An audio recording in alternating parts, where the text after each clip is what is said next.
Nehemiah chapter 10. Now those that sealed were Nehemiah the Tirshatha, the son of Hakaliah, and Zidkijah, Seraiah, Azariah, Jeremiah, Pashur, Amariah, Malchijah, Haddish, Shebaniah, Malach, Harim, Meremoth, Obadiah, Daniel, Ginnathan, Barak, Meshullam, Abijah, Mijamin, Maaziah, Bilgai, Shemai. These were the priests. And the Levites, both Jeshua the son of Azaniah, Binnui of the sons of Henadad, Kadmiel, and their brethren, Shebaniah, Hodijah, Kelita, Pelaiah, Hanan, Micah, Rehab, Hashabiah, Zachar, Sherebiah, Shebaniah, Hodijah, Bani, Beninu.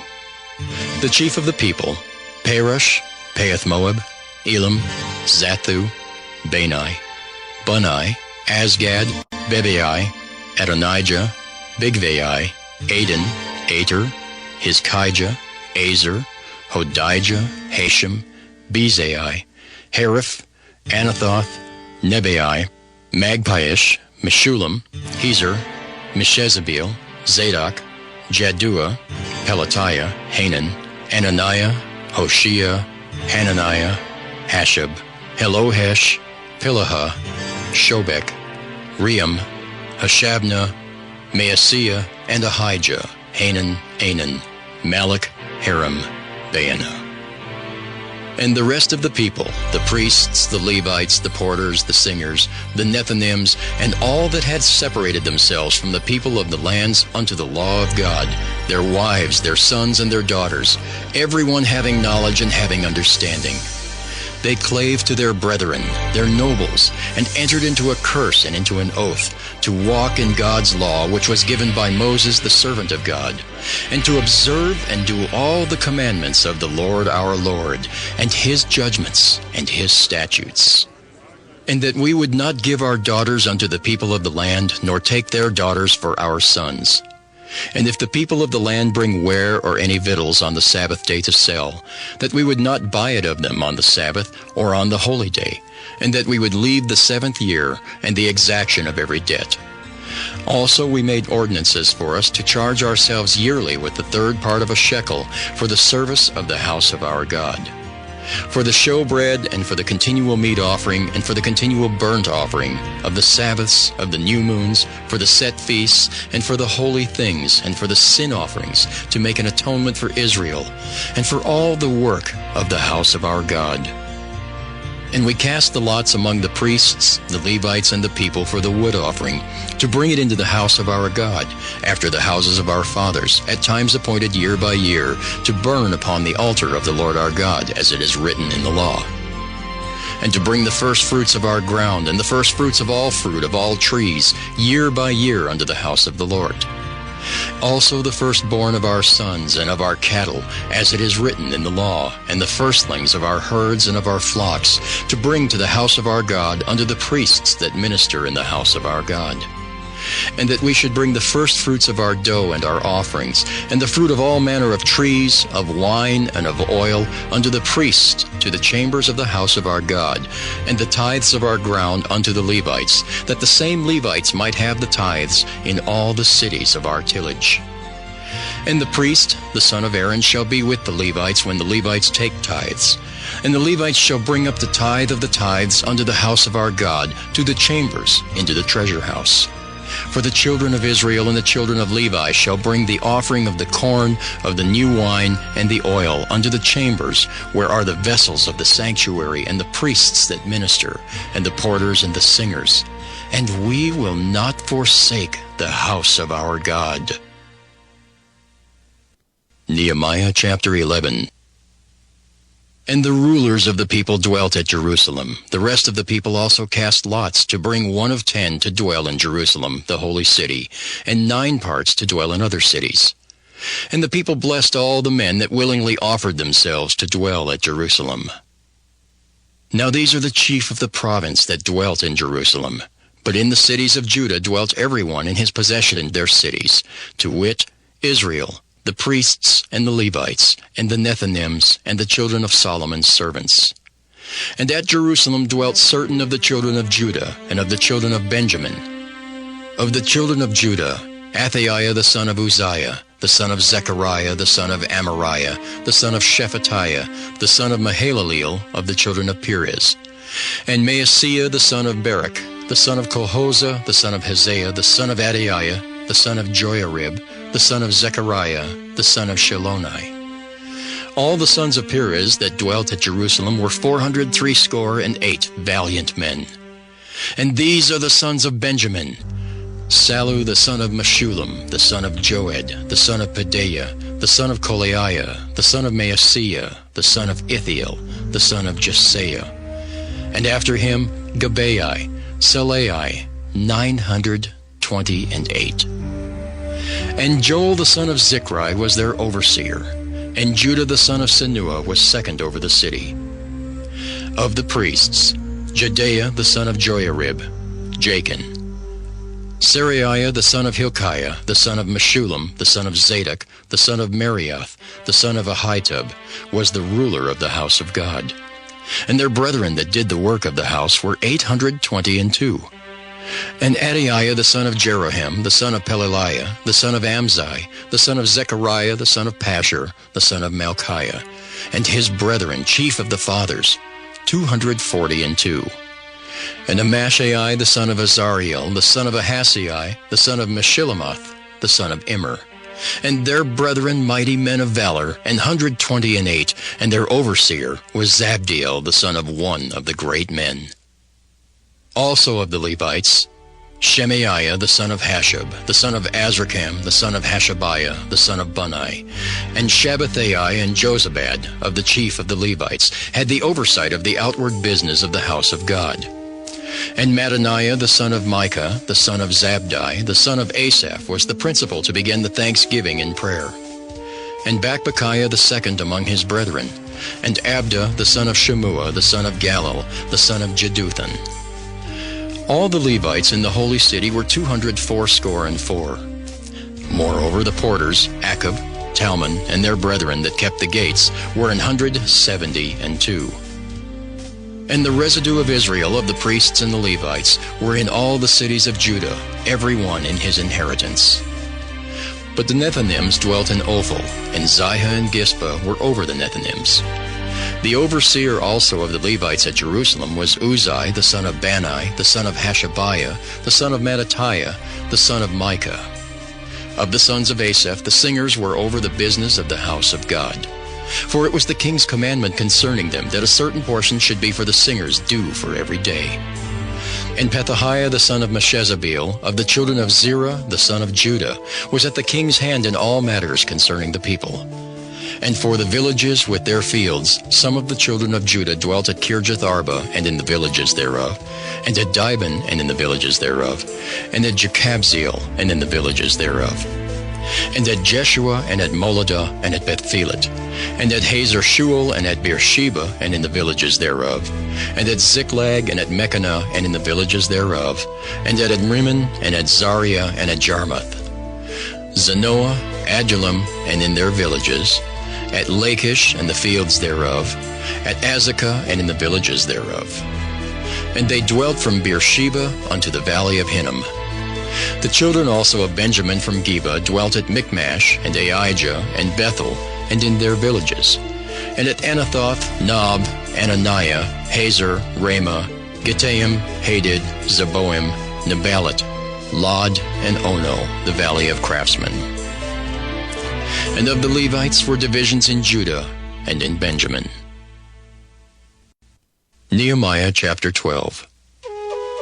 Now these are the priests and the Levites that went up with Zerubbabel the son of Shealtiel and Jeshua: Seraiah, Jeremiah, Ezra, Amariah, Malach, Hattush, Shechaniah, Ream, Meremoth, Iddo, Ginnetho, Abijah, Miamin, Maadiah, Bilgah, Shemaiah and Joiarib, Jedaiah, Sallu, Amok, Hilkiah, Jedaiah.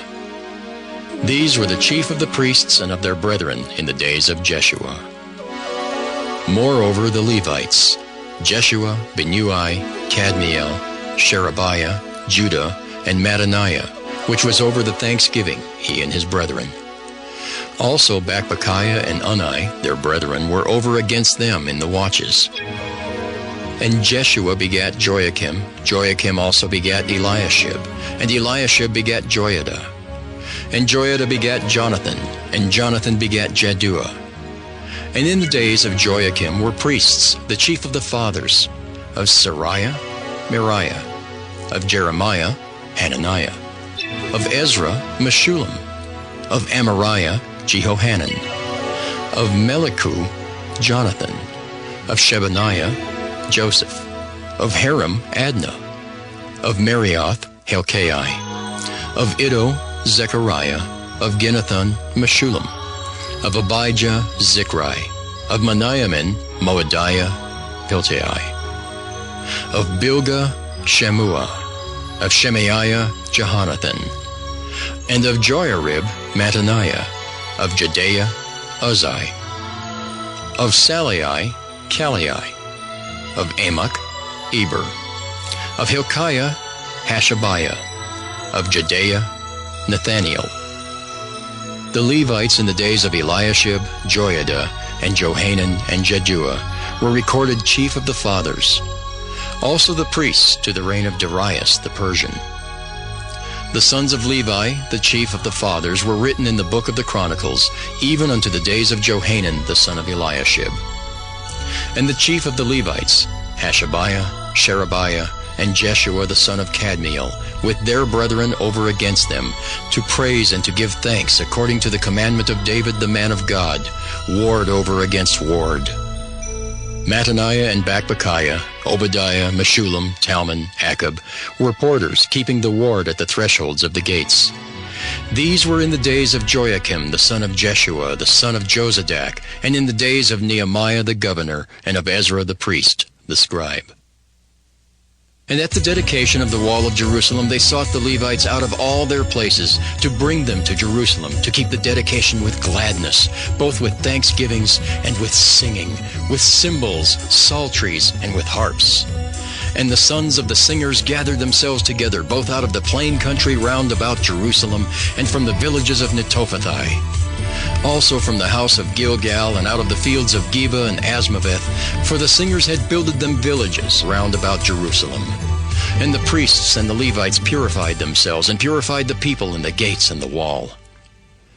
Then I brought up the princes of Judah upon the wall, and appointed 2 great companies of them that gave thanks, whereof one went on the right hand upon the wall toward the dung gate. And after them went Hoshaiah and half of the princes of Judah. And Azariah, Ezra, and Meshullam, Judah, and Benjamin, and Shemaiah, and Jeremiah. And certain of the priests' sons with trumpets, namely, Zechariah the son of Jonathan, the son of Shemaiah, the son of Mattaniah, the son of Micaiah, the son of Zachar, the son of Asaph. And his brethren Shemaiah and Azariel, Milalai, Gilalai, Maai, Nathaniel, and Judah, Hanani, with the musical instruments of David the man of God, and Ezra the scribe before them. And at the fountain gate which was over against them, they went up by the stairs of the city of David at the going up of the wall, above the house of David, even unto the water gate eastward. And the other company of them that gave thanks went over against them, and I after them, and the half of the people upon the wall, from beyond the tower of the furnaces, even unto the broad wall. And from above the gate of Ephraim, and above the old gate, and above the fish gate, and the tower of Hananiel, and the tower of Mia, even unto the sheep gate, and they stood still in the prison gate. So stood the 2 companies of them that gave thanks in the house of God, and I and the half of the rulers with me. And the priests, Eliakim, Maaseiah, Meniamin, Micaiah, Elioenai, Zechariah, and Hananiah with trumpets. And Maaseiah, and Shemaiah, and Eleazar, and Uzzi, and Jehohanan, and Malchijah, and Elam, and Ezer. And the singers sang loud with Jezrahiah their overseer. Also that day they offered great sacrifices and rejoiced, for God had made them rejoice with great joy. The wives also and the children rejoiced, so that the joy of Jerusalem was heard even afar off. And at the time were some appointed over the chambers for the treasures, for the offerings, for the firstfruits, and for the tithes, to gather into them out of the fields of the cities the portions of the law for the priests and Levites. For Judah rejoiced for the priests and for the Levites that waited. And both the singers and the porters kept the ward of their God, and the ward of the purification, according to the commandment of David and of Solomon his son. For in the days of David and Asaph of old there were chief of the singers, and songs of praise and thanksgiving unto God. And all Israel in the days of Zerubbabel and in the days of Nehemiah gave the portions of the singers and the porters, every day his portion. And they sanctified holy things unto the Levites, and the Levites sanctified them unto the children of Aaron. Nehemiah chapter 13. On that day they read in the book of Moses in the audience of the people, and therein was found written that the Ammonite and Moabite should not come into the congregation of God forever, because they met not the children of Israel with bread and with water, but hired Balaam against them, that he should curse them. Howbeit our God turned the curse into a blessing. Now it came to pass, when they had heard the law, that they separated from Israel all the mixed multitude. And before this Eliashib the priest, having the oversight of the chamber of the house of our God, was allied unto Tobiah. And he had prepared for him a great chamber, where aforetime they laid the meat offerings, the frankincense, and the vessels, and the tithes of the corn, the new wine, and the oil, which was commanded to be given to the Levites, and the singers, and the porters, and the offerings of the priests. But in all this time was not I at Jerusalem. For in the 32nd year of Artaxerxes king of Babylon came I unto the king, and after certain days obtained I leave of the king. And I came to Jerusalem, and understood of the evil that Eliashib did for Tobiah, in preparing him a chamber in the courts of the house of God. And it grieved me sore. Therefore I cast forth all the household stuff of Tobiah out of the chamber. Then I commanded, and they cleansed the chambers. And thither brought I again the vessels of the house of God, with the meat offering and the frankincense. And I perceived that the portions of the Levites had not been given them, for the Levites and the singers that did the work were fled every one to his field. Then contended I with the rulers, and said, Why is the house of God forsaken? And I gathered them together, and set them in their place. Then brought all Judah the tithe of the corn, and the new wine, and the oil unto the treasuries. And I made treasurers over the treasuries, Shelemiah the priest, and Zadok the scribe. And of the Levites, Pedaiah. And next to them was Hanan the son of Zachar, the son of Mattaniah. For they were counted faithful, and their office was to distribute unto their brethren.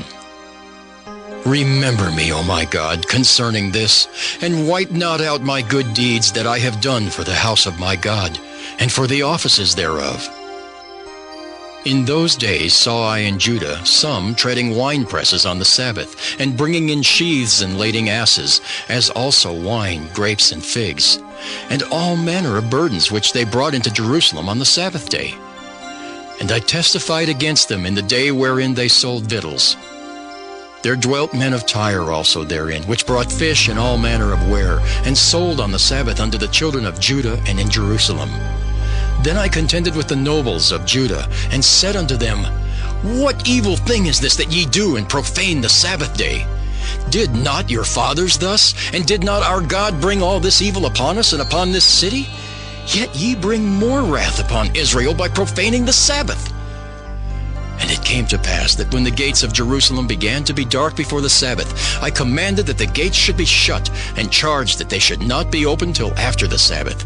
And some of my servants set I at the gates, that there should be no burden be brought in on the Sabbath day. So the merchants and sellers of all kind of ware lodged without Jerusalem once or twice. Then I testified against them, and said unto them, Why lodge ye about the wall? If ye do so again, I will lay hands on you. From that time forth came they no more on the Sabbath. And I commanded the Levites that they should cleanse themselves, and that they should come and keep the gates, to sanctify the Sabbath day. Remember me, O my God, concerning this also, and spare me according to the greatness of thy mercy. In those days also saw I Jews that had married wives of Ashdod, of Ammon, and of Moab. And their children spake half in the speech of Ashdod, and could not speak in the Jews' language, but according to the language of each people. And I contended with them, and cursed them, and smote certain of them, and plucked off their hair, and made them swear by God, saying, Ye shall not give your daughters unto their sons, nor take their daughters unto your sons, or for yourselves. Did not Solomon king of Israel sin by these things? Yet among many nations was there no king like him, who was beloved of his God. And God made him king over all Israel. Nevertheless, even him did outlandish women cause to sin. Shall we then hearken unto you to do all this great evil, to transgress against our God in marrying strange wives? And one of the sons of Joiada, the son of Eliashib, the high priest, was son-in-law to Sanballat the Horonite. Therefore I chased him from me. Remember them, O my God, because they have defiled the priesthood and the covenant of the priesthood and of the Levites. Thus cleansed I them from all strangers, and appointed the wards of the priests and the Levites, every one in his business. And for the wood offering at times appointed, and for the first fruits. Remember me, O my God, for good.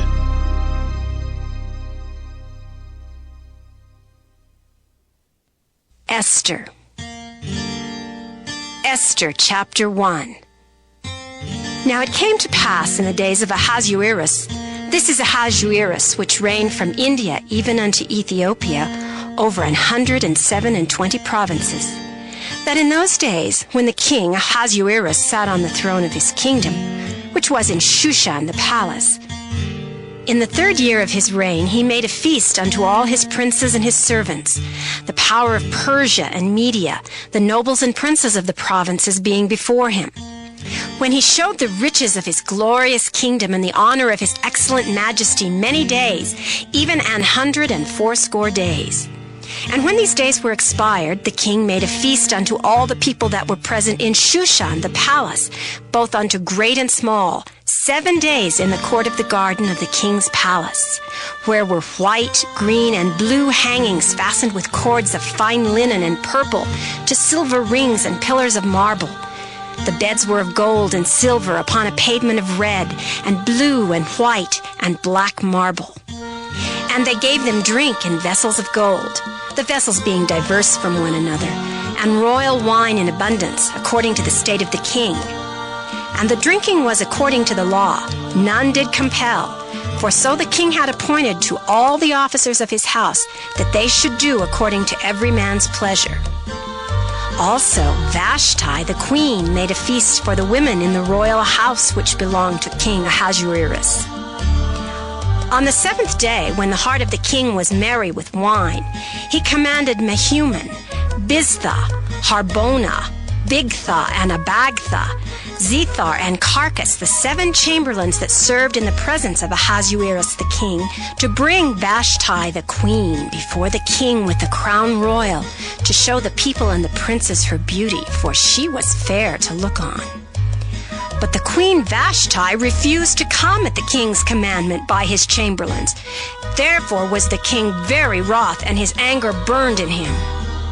Then the king said to the wise men, which knew the times, for so was the king's manner toward all that knew law and judgment. And the next unto him was Karshena, Shethar, Admatha, Tarshish, Meres, Marsena, and Memucan, the 7 princes of Persia and Media, which saw the king's face, and which sat the first in the kingdom. What shall we do unto the queen Vashti according to law, because she hath not performed the commandment of the king Ahasuerus by the chamberlains? And Memucan answered before the king and the princes, Vashti the queen hath not done wrong to the king only, but also to all the princes, and to all the people that are in all the provinces of the king Ahasuerus. For this deed of the queen shall come abroad unto all women, so that they shall despise their husbands in their eyes, when it shall be reported, the king Ahasuerus commanded Vashti the queen to be brought in before him, but she came not. Likewise shall the ladies of Persia and Media say this day unto all the king's princes, which have heard of the deed of the queen, thus shall there arise too much contempt and wrath. If it please the king, let there go a royal commandment from him, and let it be written among the laws of the Persians and the Medes, that it be not altered, that Vashti come no more before King Ahasuerus, and let the king give her royal estate unto another that is better than she. And when the king's decree which he shall make shall be published throughout all his empire, for it is great, all the wives shall give to their husbands honor, both to great and small. And the saying pleased the king and the princes. And the king did according to the word of Memucan. For he sent letters into all the king's provinces, into every province according to the writing thereof, and to every people after their language, that every man should bear rule in his own house, and that it should be published according to the language of every people. Esther, chapter 2. After these things, when the wrath of King Ahasuerus was appeased, he remembered Vashti and what she had done and what was decreed against her. Then said the king's servants that ministered unto him, Let there be fair young virgins sought for the king, and let the king appoint officers in all the provinces of his kingdom, that they may gather together all the fair young virgins unto Shushan the palace, to the house of the women unto the custody of Hegai, the king's chamberlain, keeper of the women. And let their things for purification be given them, and let the maiden which pleaseth the king be queen instead of Vashti. And the thing pleased the king, and he did so. Now in Shushan the palace there was a certain Jew, whose name was Mordecai, the son of Jair, the son of Shimei, the son of Kish, a Benjamite, who had been carried away from Jerusalem with the captivity, which had been carried away with Jeconiah, king of Judah, whom Nebuchadnezzar, the king of Babylon, had carried away. And he brought up Hadassah, that is, Esther, his uncle's daughter, for she had neither father nor mother, and the maid was fair and beautiful, whom Mordecai, when her father and mother were dead, took for his own daughter. So it came to pass, when the king's commandment and his decree was heard, and when many maidens were gathered together unto Shushan the palace to the custody of Hegai, that Esther was brought also unto the king's house to the custody of Hegai, keeper of the women.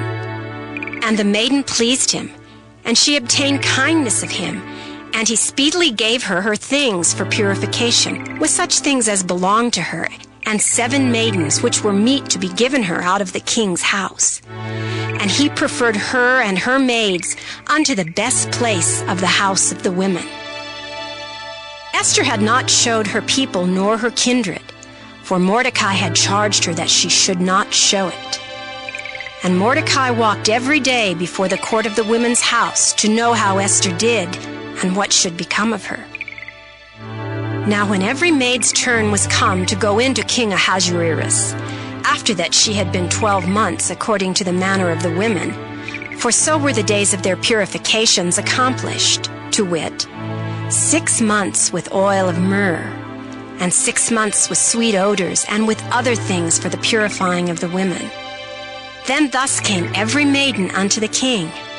Whatsoever she desired was given her to go with her out of the house of the women unto the king's house.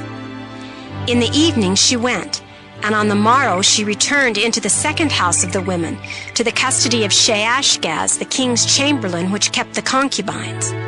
She came in unto the king no more, except the king delighted in her, and that she were called by name. Now when the turn of Esther, the daughter of Abihail, the uncle of Mordecai, who had taken her for his daughter, was come to go in unto the king, she required nothing but what Hegai, the king's chamberlain, the keeper of the women, appointed. And Esther obtained favor in the sight of all them that looked upon her. So Esther was taken unto King Ahasuerus into his house royal in the 10th month, which is the month Tebeth, in the 7th year of his reign. And the king loved Esther above all the women, and she obtained grace and favor in his sight more than all the virgins, so that he set the royal crown upon her head, and made her queen instead of Vashti. Then the king made a great feast unto all his princes and his servants, even Esther's feast, and he made a release to the provinces and gave gifts according to the state of the king. And when the virgins were gathered together the second time, then Mordecai sat in the king's gate. Esther had not yet showed her kindred nor her people, as Mordecai had charged her. For Esther did the commandment of Mordecai like as when she was brought up with him. In those days, while Mordecai sat in the king's gate, two of the king's chamberlains, Bigthan and Teresh, of those which kept the door, were wroth, and sought to lay hand on the king Ahasuerus. And the thing was known to Mordecai, who told it unto Esther the queen. And Esther certified the king thereof in Mordecai's name. And when inquisition was made of the matter, it was found out. And therefore they were both hanged on a tree, and it was written in the book of the Chronicles before the king. Esther, chapter 3. After these things did King Ahasuerus promote Haman, the son of Hammedatha the Agagite, and advanced him and set his seat above all the princes that were with him. And all the king's servants that were in the king's gate bowed and reverenced Haman, for the king had so commanded concerning him. But Mordecai bowed not, nor did him reverence. Then the king's servants which were in the king's gate said unto Mordecai, Why transgressest thou the king's commandment? Now it came to pass, when they spake daily unto him, and he hearkened not unto them, that they told Haman to see whether Mordecai's matters would stand, for he had told them that he was a Jew. And when Haman saw that Mordecai bowed not, nor did him reverence, then was Haman full of wrath. And he thought scorn to lay hands on Mordecai alone, for they had showed him the people of Mordecai, wherefore Haman sought to destroy all the Jews that were throughout the whole kingdom of Ahasuerus, even the people of Mordecai. In the first month, that is the month of Nisan, in the 12th year of King Ahasuerus, they cast pure, that is the lot, before Haman from day to day, and from month to month, to the 12th month, that is the month Adar.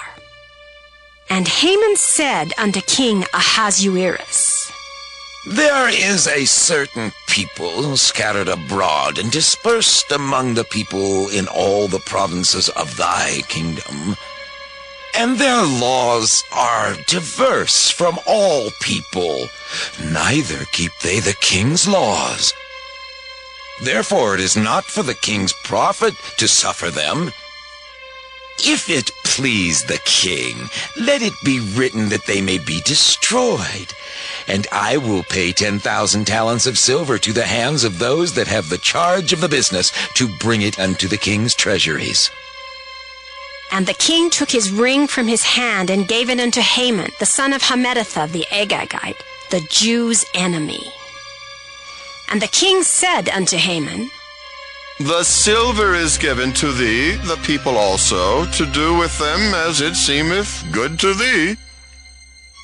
Then were the king's scribes called on the 13th day of the first month, and there was written according to all that Haman had commanded unto the king's lieutenants, and to the governors that were over every province, and to the rulers of every people of every province, according to the writing thereof, and to every people after their language.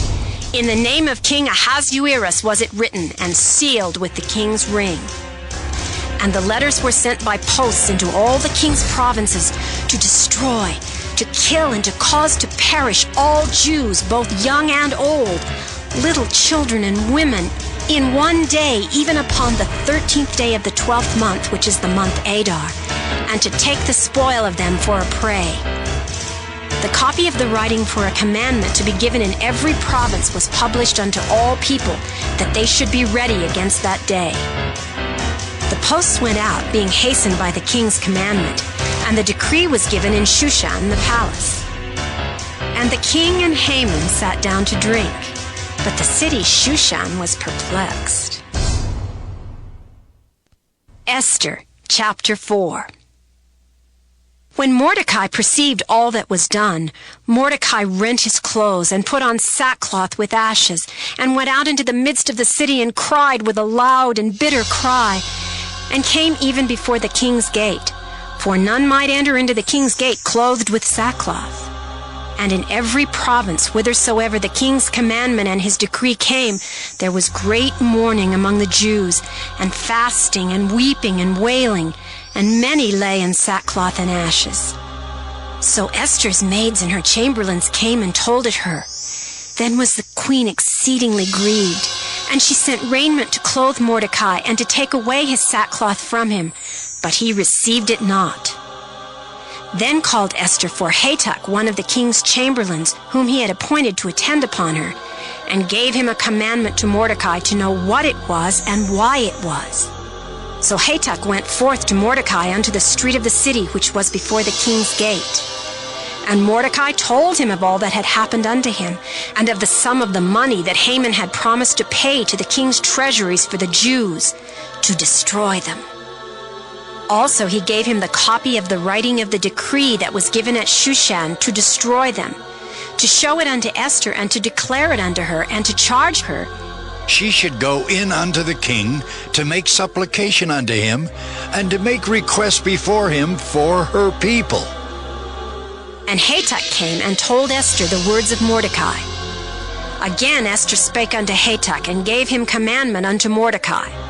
All the king's servants and the people of the king's provinces, do know that whosoever, whether man or woman, shall come unto the king into the inner court, who is not called, there is one law of his to put him to death, except such to whom the king shall hold out the golden scepter, that he may live. But I have not been called to come in unto the king these 30 days. And they told to Mordecai Esther's words. Then Mordecai commanded to answer Esther. Think not with thyself that thou shalt escape in the king's house more than all the Jews. For if thou altogether holdest thy peace at this time, then shall their enlargement and deliverance arise to the Jews from another place. But thou and thy father's house shall be destroyed.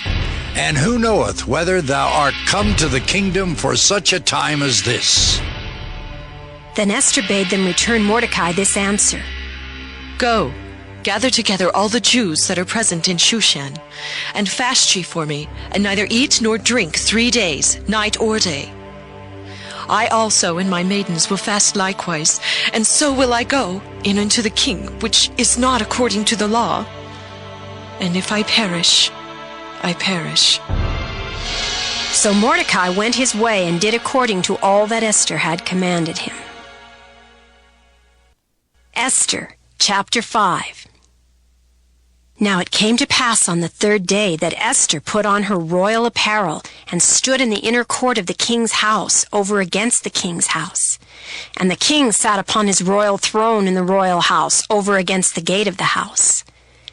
And it was so, when the king saw Esther the queen standing in the court, that she obtained favor in his sight. And the king held out to Esther the golden scepter that was in his hand. So Esther drew near and touched the top of the scepter.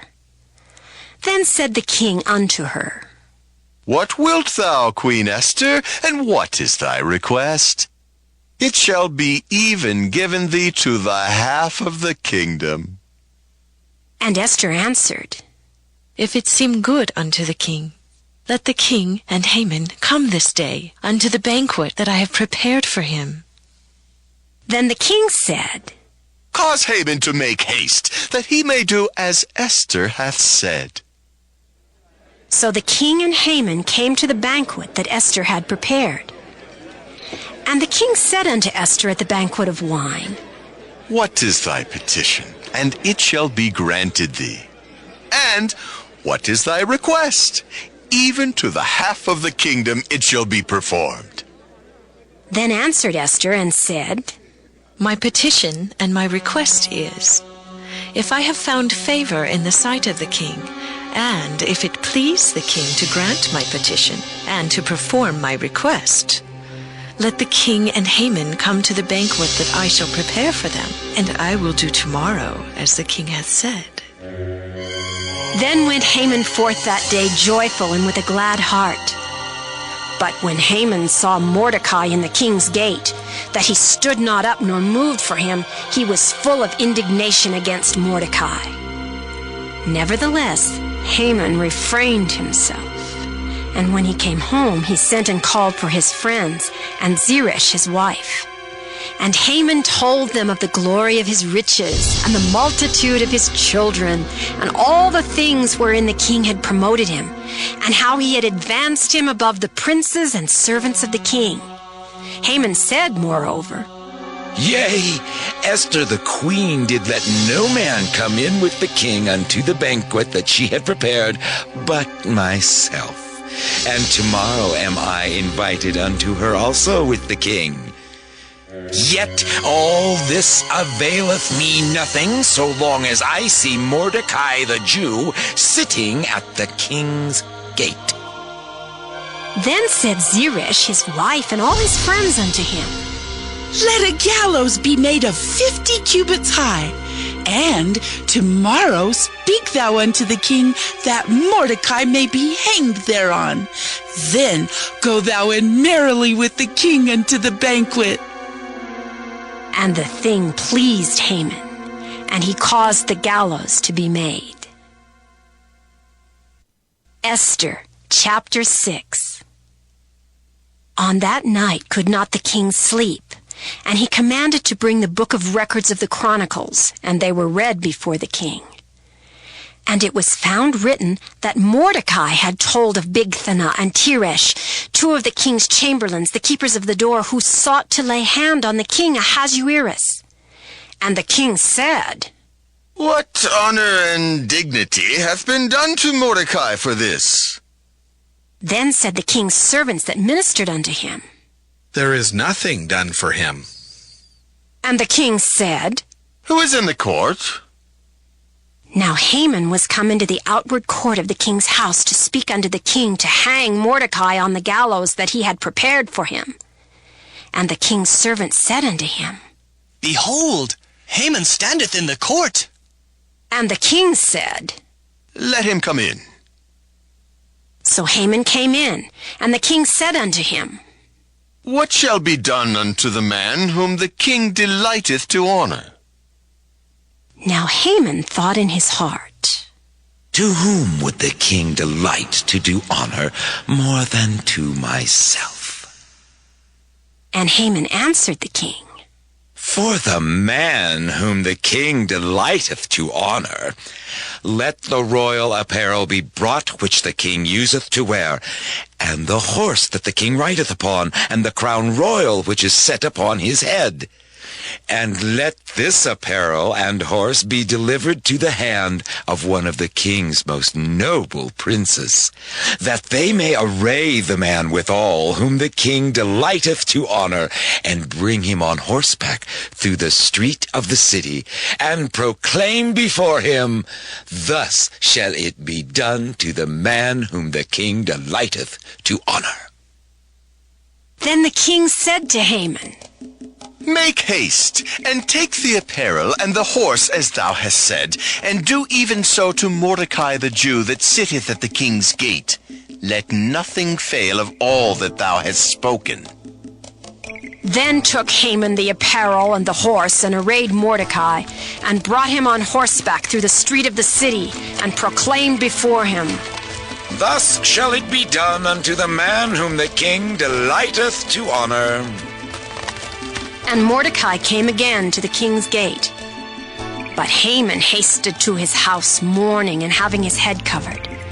And Haman told Zeresh his wife and all his friends everything that had befallen him.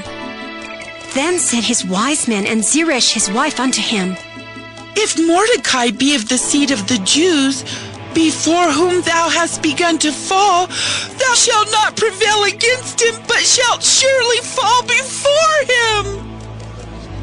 And while they were yet talking with him, came the king's chamberlains, and hasted to bring Haman unto the banquet that Esther had prepared. Esther, chapter 7. So the king and Haman came to banquet with Esther the queen. And the king said again unto Esther on the second day at the banquet of wine, What is thy petition, Queen Esther? And it shall be granted thee. And what is thy request?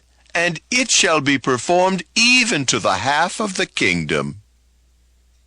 Then Esther the queen answered and said, If I have found favor in thy sight, O king, and if it please the king, let my life be given me at my petition, and my people at my request.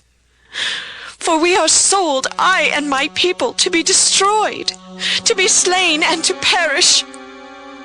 But if we had been sold for bondmen and bondwomen, I had held my tongue, although the enemy could not countervail the king's damage. Then the king Ahasuerus answered and said unto Esther the queen, Who is he, and where is he, that durst presume in his heart to do so? And Esther said, The adversary and enemy is this wicked Haman. Then Haman was afraid before the king and the queen. And the king, arising from the banquet of wine in his wrath, went into the palace garden. And Haman stood up to make request for his life to Esther the queen, for he saw that there was evil determined against him by the king. Then the king returned out of the palace garden into the place of the banquet of wine, and Haman was fallen upon the bed whereon Esther was. Then said the king, Will he force the queen also before me in the house? As the word went out of the king's mouth, they covered Haman's face. And Harbona, one of the chamberlains, said before the king, Behold also the gallows 50 cubits high, which Haman had made for Mordecai, who had spoken good for the king, standeth in the house of Haman. Then the king said, Hang him thereon. So they hanged Haman on the gallows that he had prepared for Mordecai. Then was the king's wrath pacified.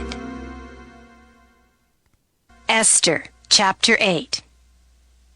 On that day did the king Ahasuerus give the house of Haman, the Jews' enemy, unto Esther the queen. And Mordecai came before the king, for Esther had told what he was unto her. And the king took off his ring which he had taken from Haman, and gave it unto Mordecai. And Esther set Mordecai over the house of Haman. And Esther spake yet again before the king, and fell down at his feet, and besought him with tears to put away the mischief of Haman the Agagite, and his device that he had devised against the Jews. Then the king held out the golden scepter toward Esther.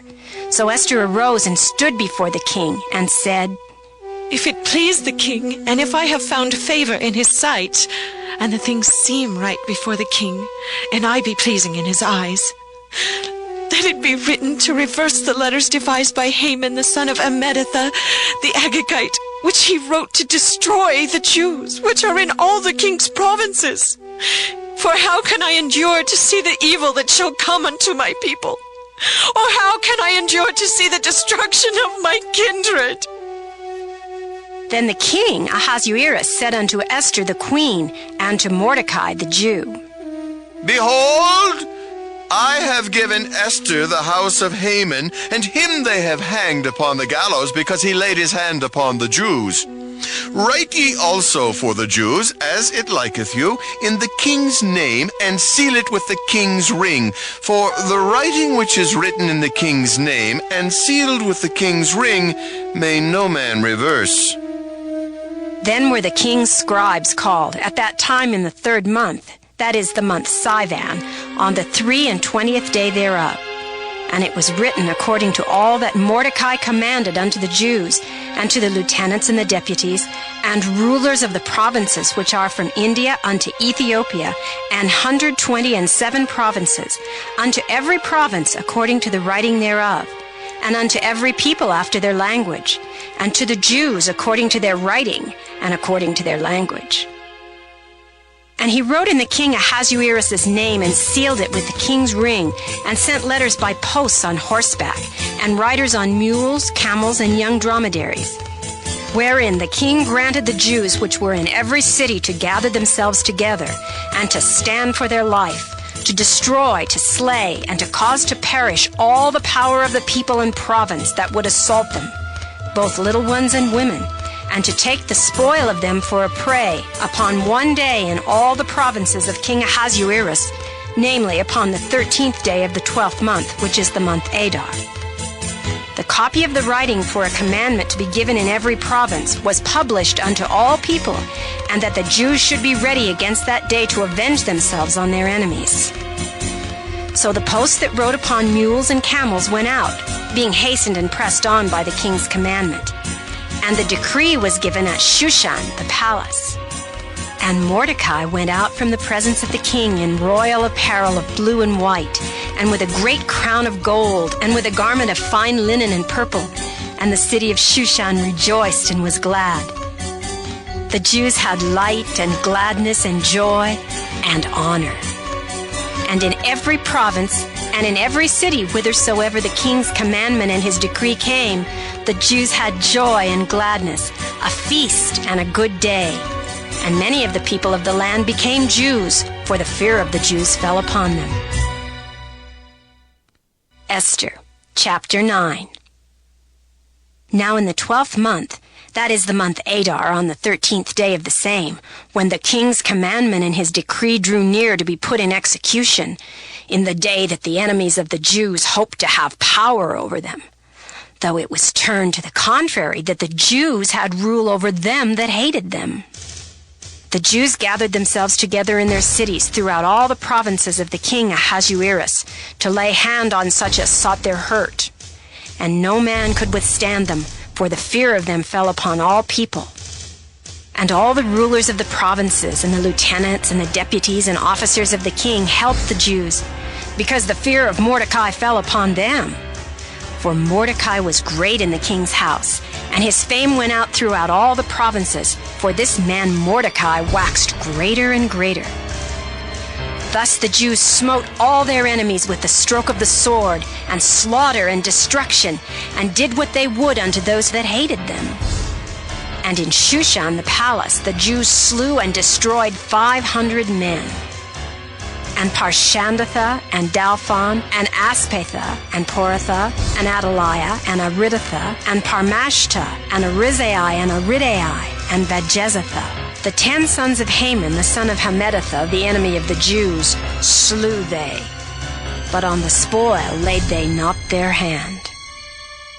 On that day the number of those that were slain in Shushan the palace was brought before the king. And the king said unto Esther the queen, The Jews have slain and destroyed 500 men in Shushan the palace, and the 10 sons of Haman.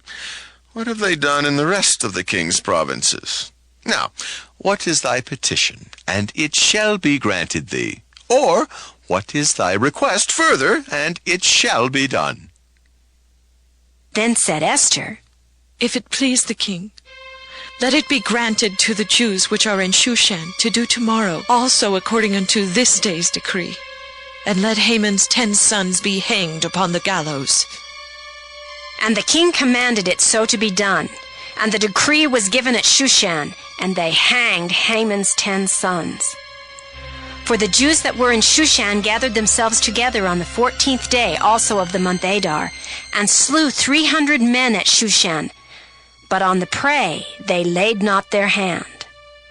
But the other Jews that were in the king's provinces gathered themselves together, and stood for their lives, and had rest from their enemies, and slew of their foes 75,000. But they laid not their hands on the prey. On the 13th day of the month Adar, and on the 14th day of the same, rested they, and made it a day of feasting and gladness. But the Jews that were at Shushan assembled together on the 13th day thereof, and on the 14th thereof, and on the 15th day of the same they rested, and made it a day of feasting and gladness. Therefore the Jews of the villages that dwelt in the unwalled towns made the 14th day of the month Adar a day of gladness and feasting, and a good day, and of sending portions one to another. And Mordecai wrote these things, and sent letters unto all the Jews that were in all the provinces of the king Ahasuerus, both nigh and far, to establish this among them. They should keep the 14th day of the month Adar, and the 15th day of the same yearly. as the days wherein the Jews rested from their enemies, and the month which was turned unto them from sorrow to joy, and from mourning into a good day. They should make them days of feasting and joy, and of sending portions one to another, and gifts to the poor. And the Jews undertook to do as they had begun, and as Mordecai had written unto them, because Haman, the son of Hammedatha, the Agagite, the enemy of all the Jews, had devised against the Jews to destroy them, and had cast pur, that is, the lot, to consume them and to destroy them. But when Esther came before the king, he commanded by letters, His wicked device, which he devised against the Jews, should return upon his own head, and he and his son should be hanged on the gallows. Wherefore they called these days Purim, after the name of Pur. Therefore, for all the words of this letter, and of that which they had seen concerning this matter, and which had come unto them, the Jews ordained and took upon them, and upon their seed, and upon all such as joined themselves unto them, so as it should not fail that they would keep these 2 days according to their writing, and according to their appointed time every year, and that these days should be remembered and kept throughout every generation, every family, every province, and every city, and that these days of Purim should not fail from among the Jews, nor the memorial of them perish from their seed. Then Esther the queen, the daughter of Abihail, and Mordecai the Jew wrote with all authority to confirm this second letter of Purim. And he sent the letters unto all the Jews to the 127 provinces of the kingdom of Ahasuerus with words of peace and truth, to confirm these days of Purim in their times appointed, according as Mordecai the Jew and Esther the queen had enjoined them, and as they had decreed for themselves and for their seed the matters of the fasting and their cry. And the decree of Esther confirmed these matters of Purim, and it was written in the book. Esther, chapter 10. And the king Ahasuerus laid a tribute upon the land and upon the isles of the sea, and all the acts of his power and of his might, and the declaration of the greatness of Mordecai, whereunto the king advanced him. Are they not written in the book of the chronicles of the kings of Media and Persia? For Mordecai the Jew was next unto King Ahasuerus, and great among the Jews, and accepted of the multitude of his brethren, seeking the wealth of his people, and speaking peace to all his seed.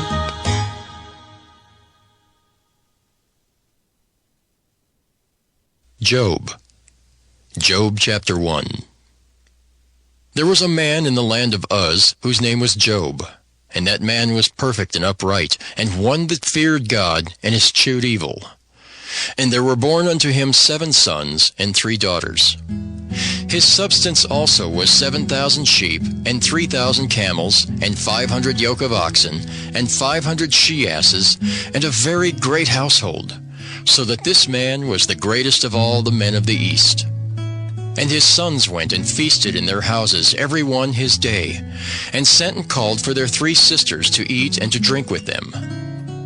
And it was so, when the days of their feasting were gone about, that Job sent and sanctified them, and rose up early in the morning, and offered burnt offerings according to the number of them all. For Job said, It may be that my sons have sinned, and cursed God in their hearts. Thus did Job continually.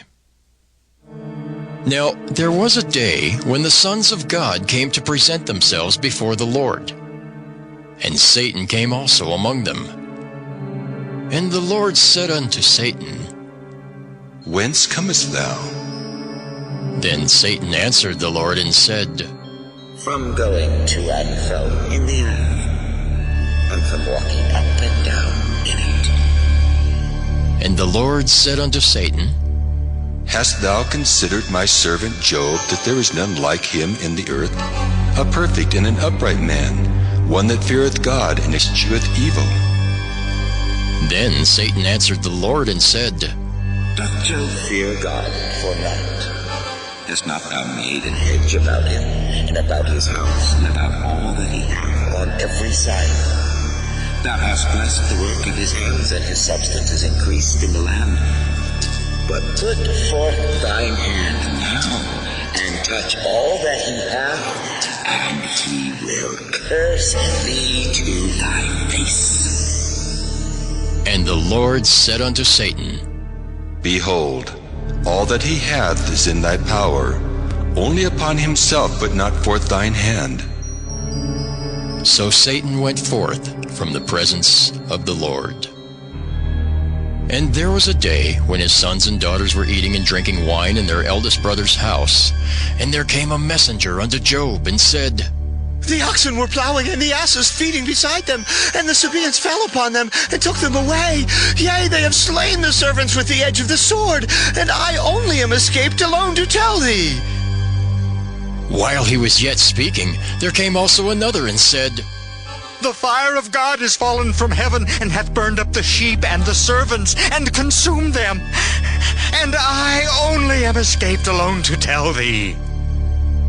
While he was yet speaking, there came also another, and said, The Chaldeans made out 3 bands, and fell upon the camels, and have carried them away, yea, and slain the servants with the edge of the sword.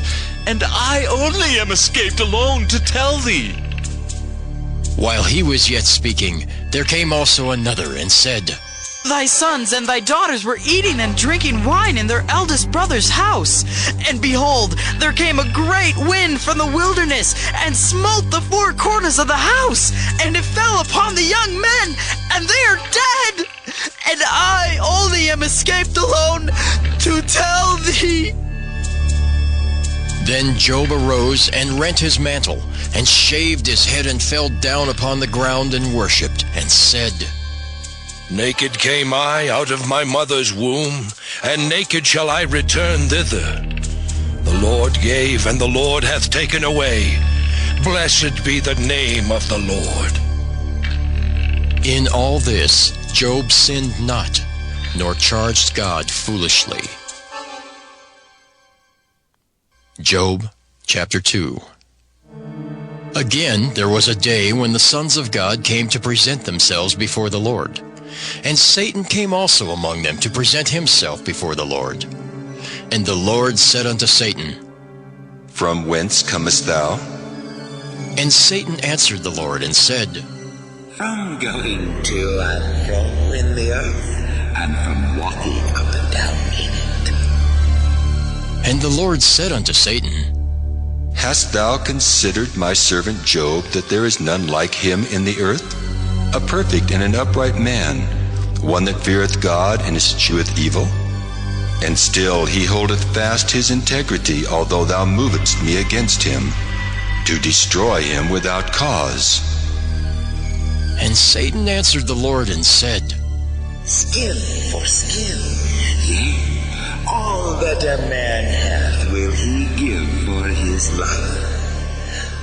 But put forth thine hand now, and touch his bone and his flesh, and he will curse thee to thy face. And the Lord said unto Satan, Behold, he is in thine hand, but save his life.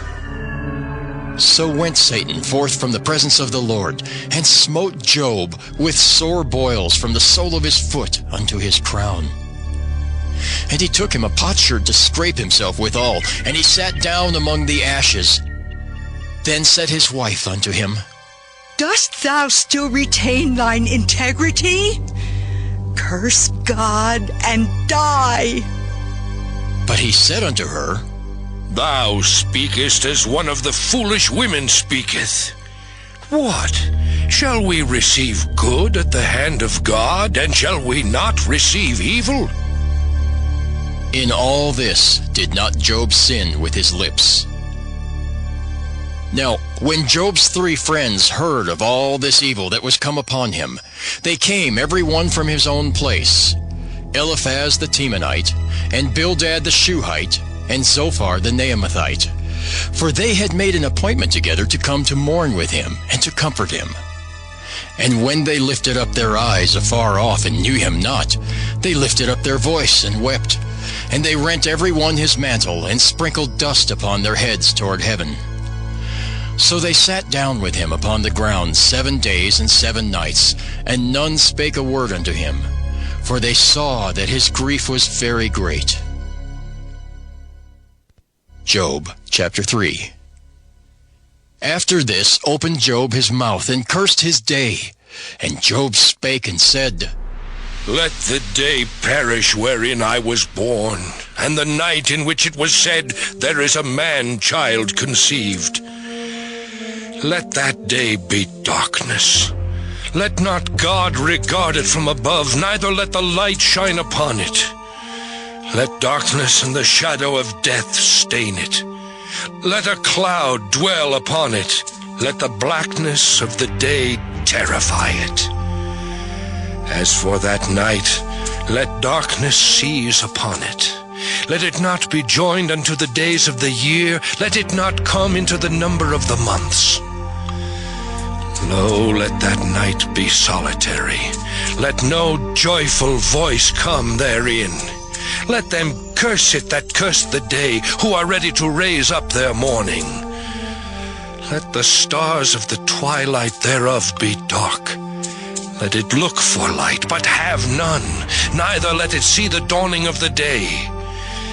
Because it shut not up the doors of my mother's womb, nor hid sorrow from mine eyes. Why died I not from the womb? Why did I not give up the ghost when I came out of the belly? Why did the knees prevent me, or why the breasts that I should suck? For now should I have lain still and been quiet, I should have slept. Then had I been at rest with kings and counselors of the earth, which built desolate places for themselves, or with princes that had gold, who filled their houses with silver, or as an hidden untimely birth I had not been, as infants which never saw light. There the wicked cease from troubling, and there the weary be at rest. There the prisoners rest together. They hear not the voice of the oppressor. The small and great are there, and the servant is free from his master. Wherefore is light given to him that is in misery, and life unto the bitter in soul, which long for death, but it cometh not, and dig for it more than for hid treasures, which rejoice exceedingly and are glad when they can find the grave. Why is light given to a man whose way is hid, and whom God hath hedged in? For my sighing cometh before I eat, and my roarings are poured out like the waters. For the thing which I greatly feared is come upon me, and that which I was afraid of is come unto me. I was not in safety, neither had I rest, neither was I quiet, yet trouble came. Job chapter 4. Then Eliphaz the Temanite answered and said, If we essay to commune with thee, wilt thou be grieved? But who can withhold himself from speaking? Behold, thou hast instructed many, and thou hast strengthened the weak hands. Thy words have upholden him that was falling, and thou hast strengthened the feeble knees. But now it is come upon thee, and thou faintest. It toucheth thee, and thou art troubled. Is not this thy fear, thy confidence, thy hope, and the uprightness of thy ways? Remember, I pray thee, who ever perished being innocent, or where were the righteous cut off? Even as I have seen, they that plow iniquity, and sow wickedness reap the same. By the blast of God they perish, and by the breath of his nostrils are they consumed. The roaring of the lion, and the voice of the fierce lion, and the teeth of the young lions are broken. The old lion perisheth for lack of prey, and the stout lion's whelps are scattered abroad. Now a thing was secretly brought to me, and mine ear received a little thereof. In thoughts from the visions of the night, when deep sleep falleth on men, Fear came upon me, and trembling, which made all my bones to shake. Then a spirit passed before my face. The hair of my flesh stood up. It stood still, but I could not discern the form thereof. An image was before my eyes. There was silence, and I heard a voice saying, Shall mortal man be more just than God? Shall a man be more pure than his Maker? Behold, he put no trust in his servants, and his angels he charged with folly. How much less in them that dwell in houses of clay, whose foundation is in the dust, which are crushed before the moth. They are destroyed from morning to evening. They perish forever, without any regarding it. Doth not their excellency which is in them go away? They die, even without wisdom. Job chapter 5. Call now, if there be any that will answer thee, and to which of the saints wilt thou turn? For wrath killeth the foolish man, and envy slayeth the silly one. I have seen the foolish taking root, but suddenly I cursed his habitation. His children are far from safety, and they are crushed in the gate. Neither is there any to deliver them. Whose harvest the hungry eateth up, and taketh it even out of the thorns, and the robber swalloweth up their substance. Although affliction cometh not forth of the dust, neither doth trouble spring out of the ground. Yet man is born unto trouble, as the sparks fly upward. I would seek unto God, and unto God would I commit my cause, which doeth great things and unsearchable, marvelous things without number, who giveth rain upon the earth, and sendeth waters upon the fields. To set upon high those that be low, that those which mourn may be exalted to safety. He disappointeth the devices of the crafty, so that their hands cannot perform their enterprise. He taketh the wise in their own craftiness, and the counsel of the froward is carried headlong. They meet with darkness in the daytime, and grope in the noonday as in the night. But he saveth the poor from the sword, from their mouth, and from the hand of the mighty. So the poor hath hope, and iniquity stoppeth her mouth. Behold, happy is the man whom God correcteth. Therefore despise not thou the chastening of the Almighty. For he maketh sore, and bindeth up, he woundeth, and his hands make whole. He shall deliver thee in 6 troubles. Yea, in 7 there shall no evil touch thee. In famine he shall redeem thee from death, and in war from the power of the sword. Thou shalt be hid from the scourge of the tongue, neither shalt thou be afraid of destruction when it cometh. At destruction and famine thou shalt laugh, neither shalt thou be afraid of the beasts of the earth. For thou shalt be in league with the stones of the field, and the beasts of the field shall be at peace with thee. And thou shalt know that thy tabernacle shall be in peace, and thou shalt visit thy habitation, and shalt not sin. Thou shalt know also that thy seed shall be great, and thine offspring as the grass of the earth. Thou shalt come to thy grave in a full age, like as a shock of corn cometh in his season. Lo, this, we have searched it, so it is. Hear it, and know thou it for thy good. Job chapter 6.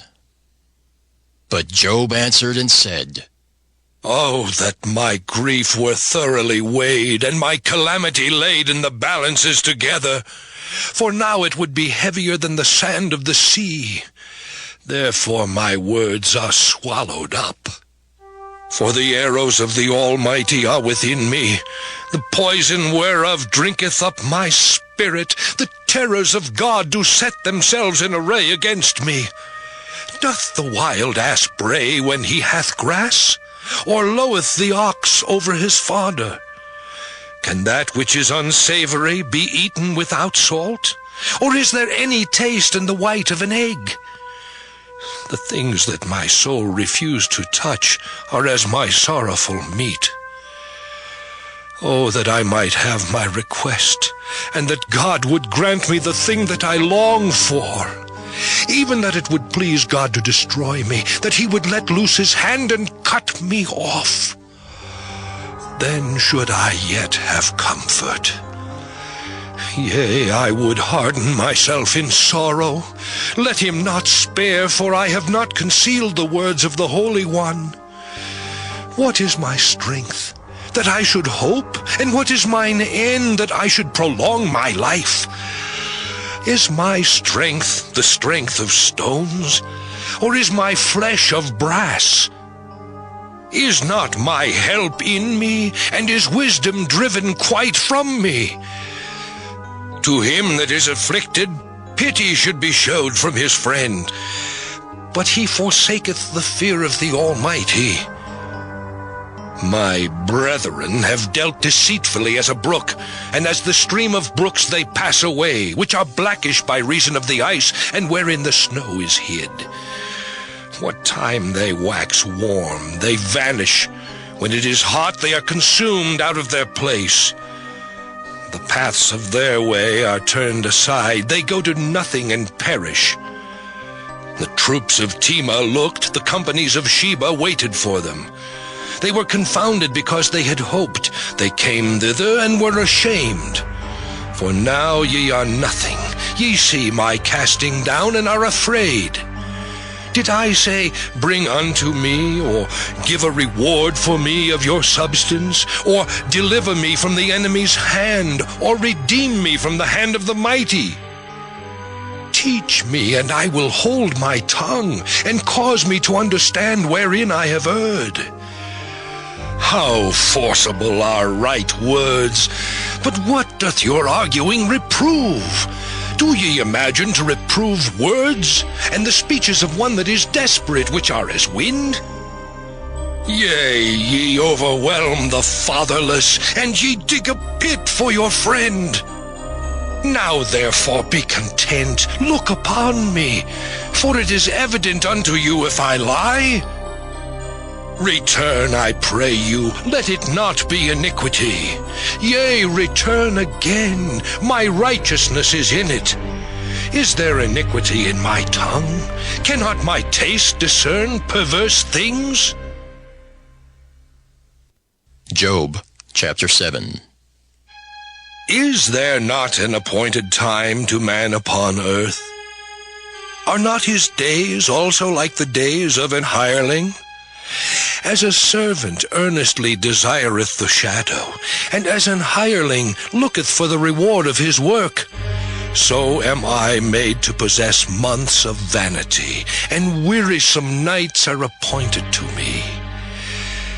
When I lie down, I say, when shall I arise and the night be gone?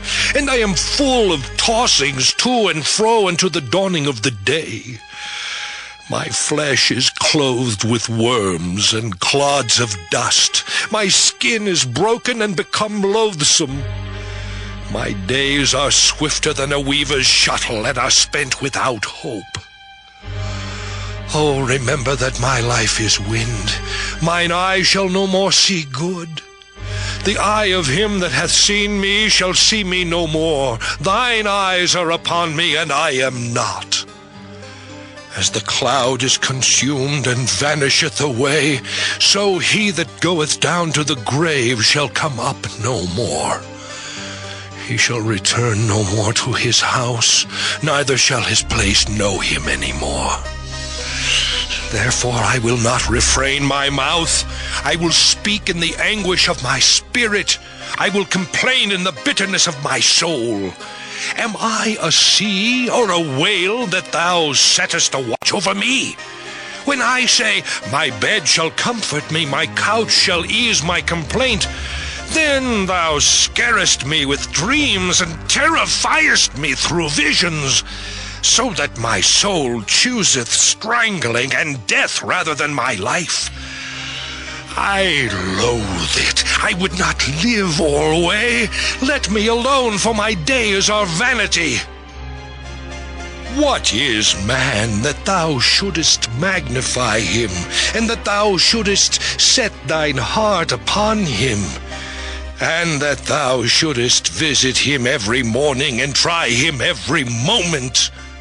How long wilt thou not depart from me, nor let me alone till I swallow down my spittle? I have sinned. What shall I do unto thee, O thou preserver of men? Why hast thou set me as a mark against thee, so that I am a burden to myself? And why dost thou not pardon my transgression, and take away mine iniquity? For now shall I sleep in the dust, and thou shalt seek me in the morning, but I shall not be. Job, chapter 8. Then answered Bildad the Shuhite, and said, How long wilt thou speak these things? And how long shall the words of thy mouth be like a strong wind? Doth God pervert judgment, or doth the Almighty pervert justice? If thy children have sinned against him, and he have cast them away for their transgression, if thou wouldest seek unto God betimes, and make thy supplication to the Almighty, if thou wert pure and upright, surely now he would awake for thee, and make the habitation of thy righteousness prosperous.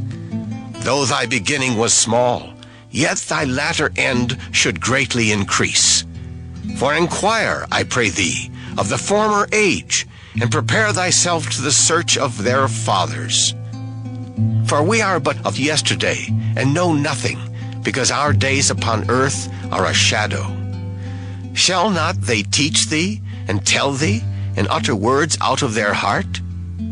Can the rush grow up without mire? Can the flag grow without water? Whilst it is yet in his greenness, and not cut down, it withereth before any other herb. So are the paths of all that forget God, and the hypocrite's hope shall perish, whose hope shall be cut off, and whose trust shall be a spider's web. He shall lean upon his house, but it shall not stand. He shall hold it fast, but it shall not endure. He is green before the sun, and his branch shooteth forth in his garden. His roots are wrapped about the heap, and seeth the place of stones. If he destroy him from his place, then it shall deny him, saying, I have not seen thee. Behold, this is the joy of his way, and out of the earth shall others grow. Behold, God will not cast away a perfect man, neither will he help the evildoers, till he fill thy mouth with laughing and thy lips with rejoicing. They that hate thee shall be clothed with shame, and the dwelling place of the wicked shall come to naught. Job chapter 9. Then Job answered and said, I know it is so of a truth, but how should man be just with God? If he will contend with him, he cannot answer him 1 of 1,000. He is wise in heart and mighty in strength. Who hath hardened himself against him and hath prospered? Which removeth the mountains, and they know not, which overturneth them in his anger, which shaketh the earth out of her place, and the pillars thereof tremble, which commandeth the sun, and it riseth not, and sealeth up the stars, which alone spreadeth out the heavens, and treadeth upon the waves of the sea, which maketh Arcturus, Orion, and Pleiades, and the chambers of the south, which doeth great things past finding out, yea, and wonders without number. Lo, he goeth by me, and I see him not. He passeth on also, but I perceive him not.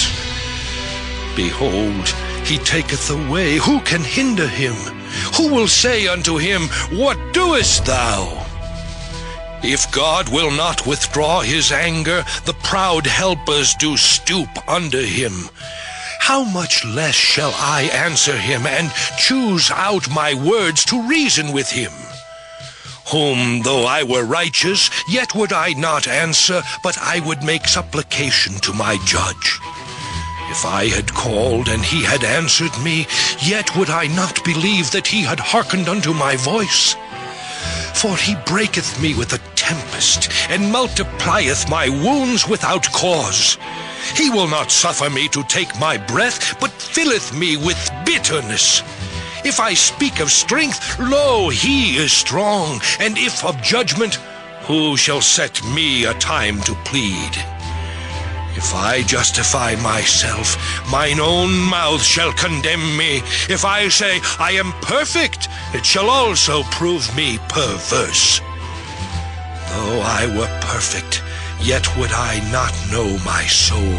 I would despise my life. This is one thing, therefore I said it. He destroyeth the perfect and the wicked. If the scourge slay suddenly, he will laugh at the trial of the innocent. The earth is given into the hand of the wicked. He covereth the faces of the judges thereof. If not, where and who is he? Now my days are swifter than a post. They flee away, they see no good. They are passed away as the swift ships, as the eagle that hasteth to the prey. If I say, I will forget my complaint, I will leave off my heaviness and comfort myself, I am afraid of all my sorrows. I know that thou wilt not hold me innocent. If I be wicked, why then labor I in vain? If I wash myself with snow water and make my hands never so clean, yet shalt thou plunge me in the ditch, and mine own clothes shall abhor me. For he is not a man as I am, that I should answer him, and we should come together in judgment. Neither is there any day's man betwixt us that might lay his hand upon us both.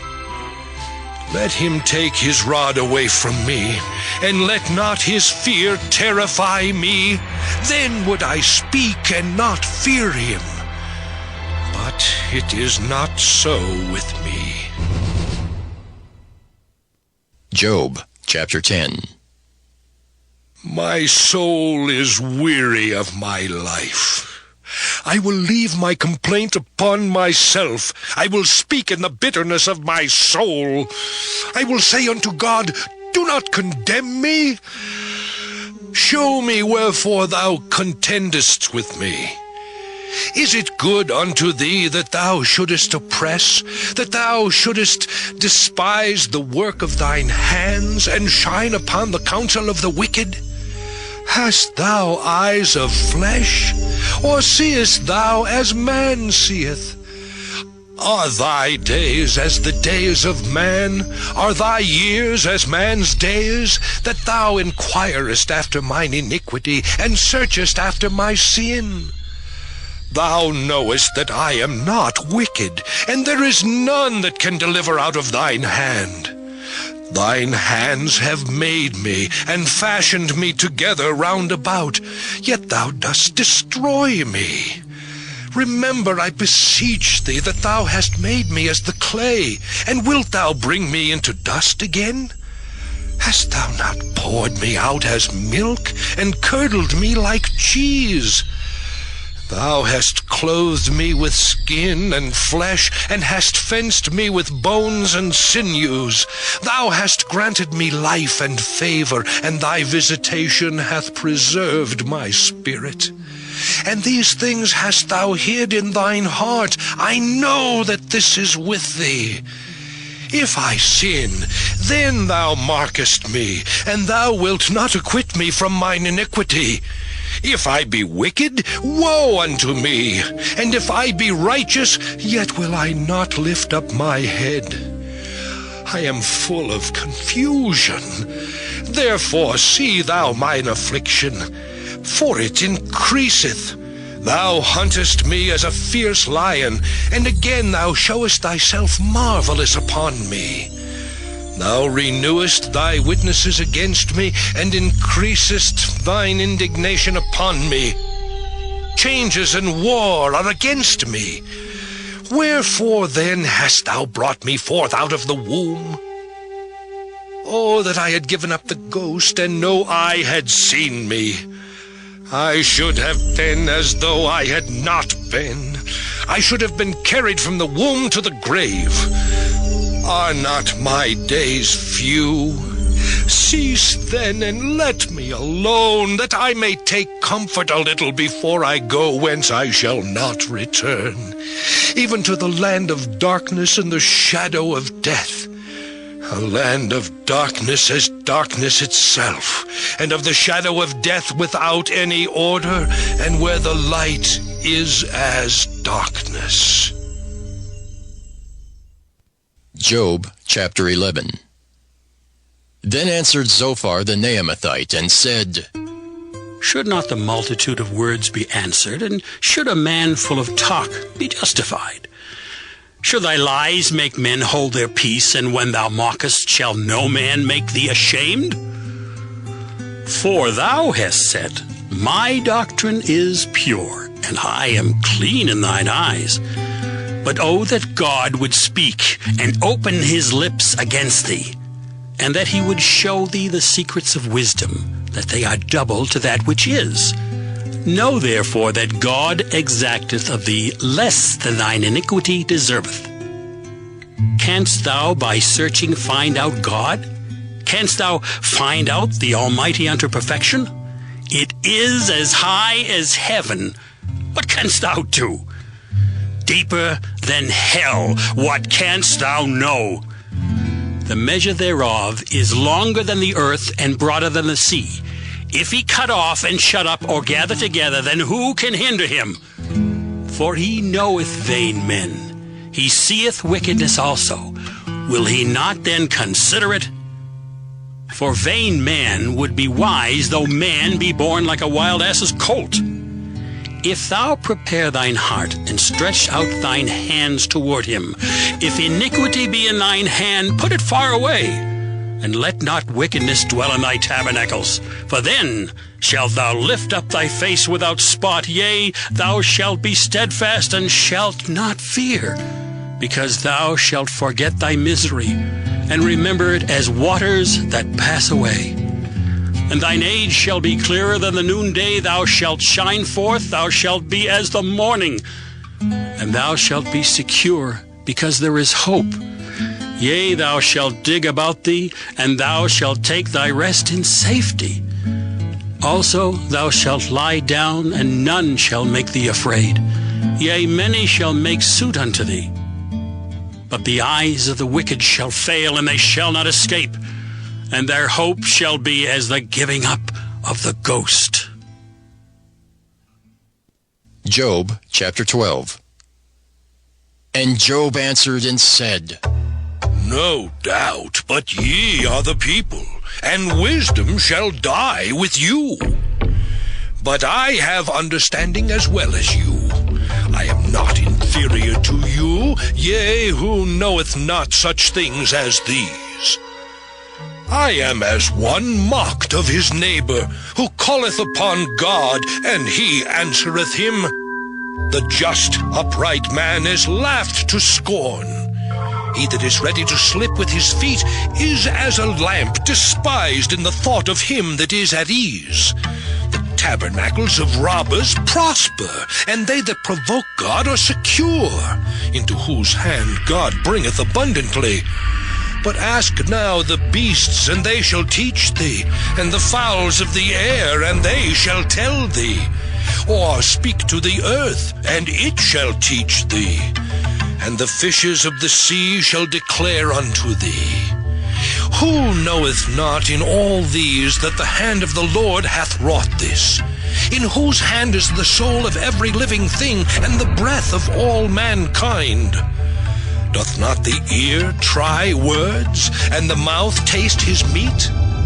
With the ancient is wisdom, and in length of days understanding. With him is wisdom and strength. He hath counsel and understanding. Behold, he breaketh down, and it cannot be built again. He shutteth up a man, and there can be no opening. Behold, he withholdeth the waters, and they dry up. Also he sendeth them out, and they overturn the earth. With him is strength and wisdom. The deceived and the deceiver are his. He leadeth counselors away spoiled, and maketh the judges fools. He looseth the bond of kings, and girdeth their loins with a girdle. He leadeth princes away spoiled, and overthroweth the mighty.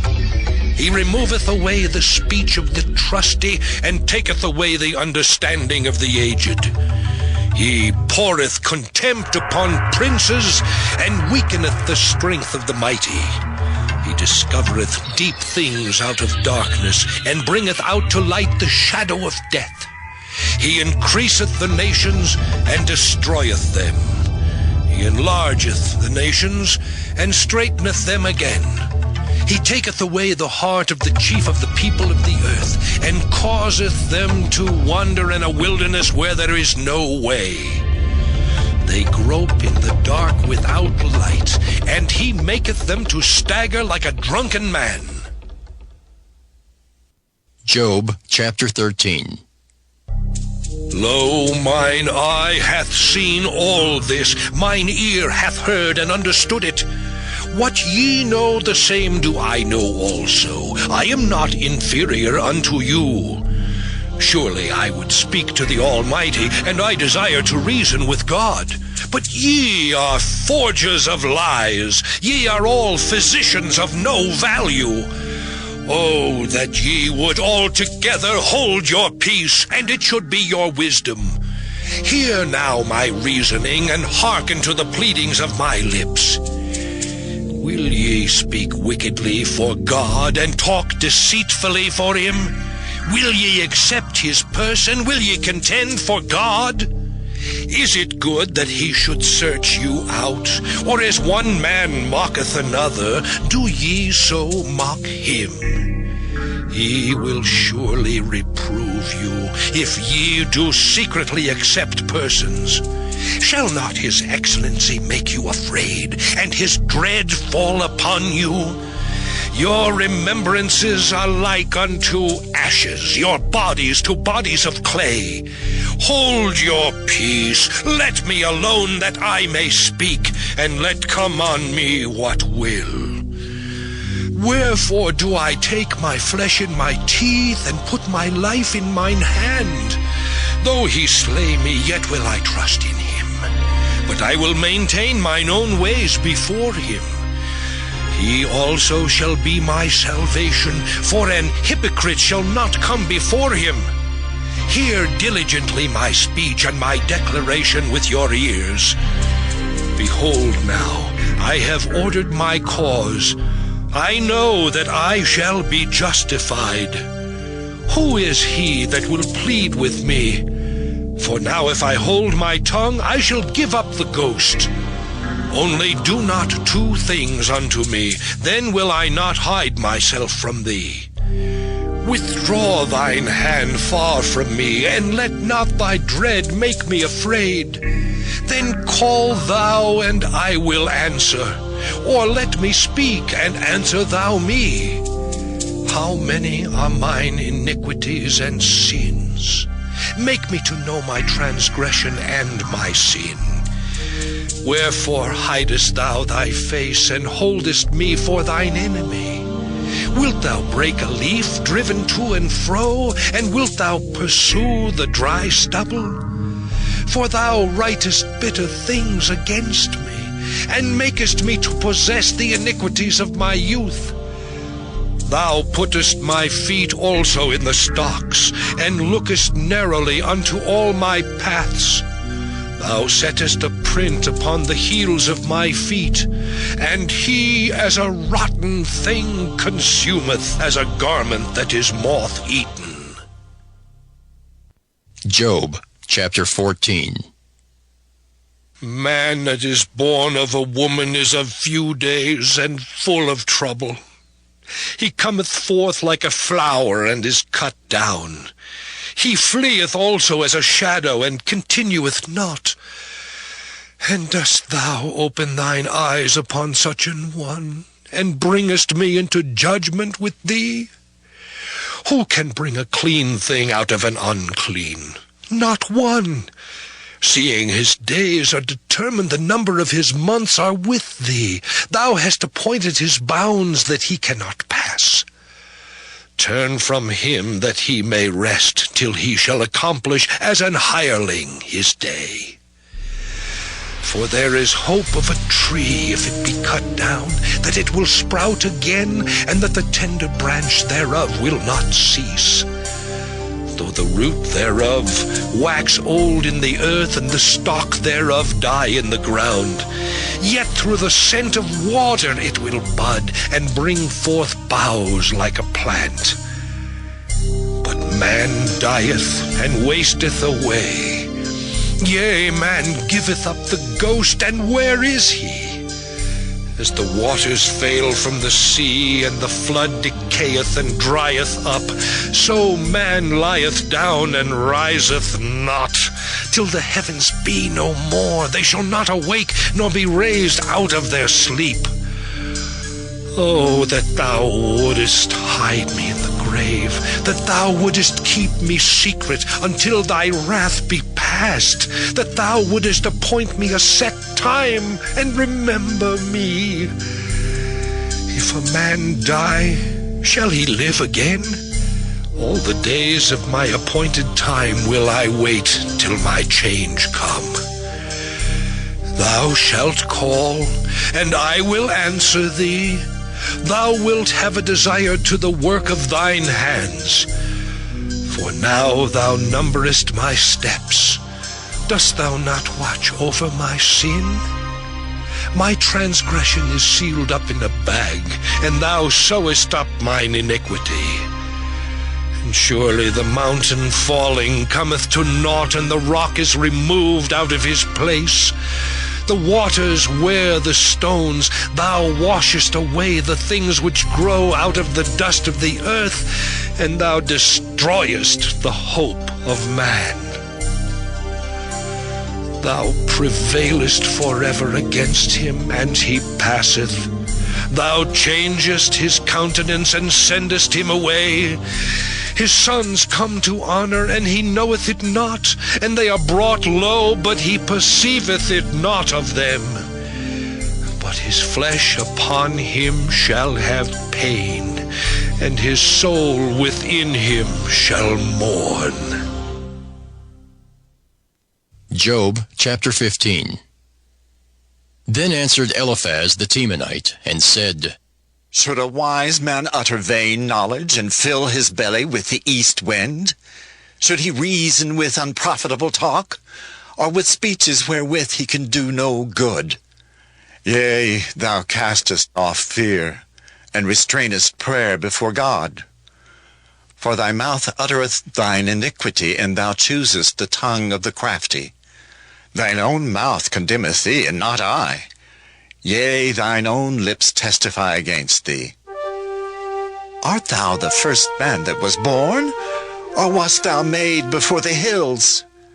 Hast thou heard the secret of God, and dost thou restrain wisdom to thyself? What knowest thou that we know not? What understandest thou which is not in us? With us are both the gray-headed and very aged men, much elder than thy father. Are the consolations of God small with thee? Is there any secret thing with thee? Why doth thine heart carry thee away? And what do thy eyes wink at, that thou turnest thy spirit against God, and lettest such words go out of thy mouth? What is man, that he should be clean, and he which is born of a woman, that he should be righteous? Behold, he putteth no trust in his saints, yea, the heavens are not clean in his sight. How much more abominable and filthy is man, which drinketh iniquity like water. I will show thee, hear me, and that which I have seen I will declare, which wise men have told from their fathers and have not hid it, unto whom alone the earth was given, and no stranger passed among them. The wicked man travaileth with pain all his days, and the number of years is hidden to the oppressor.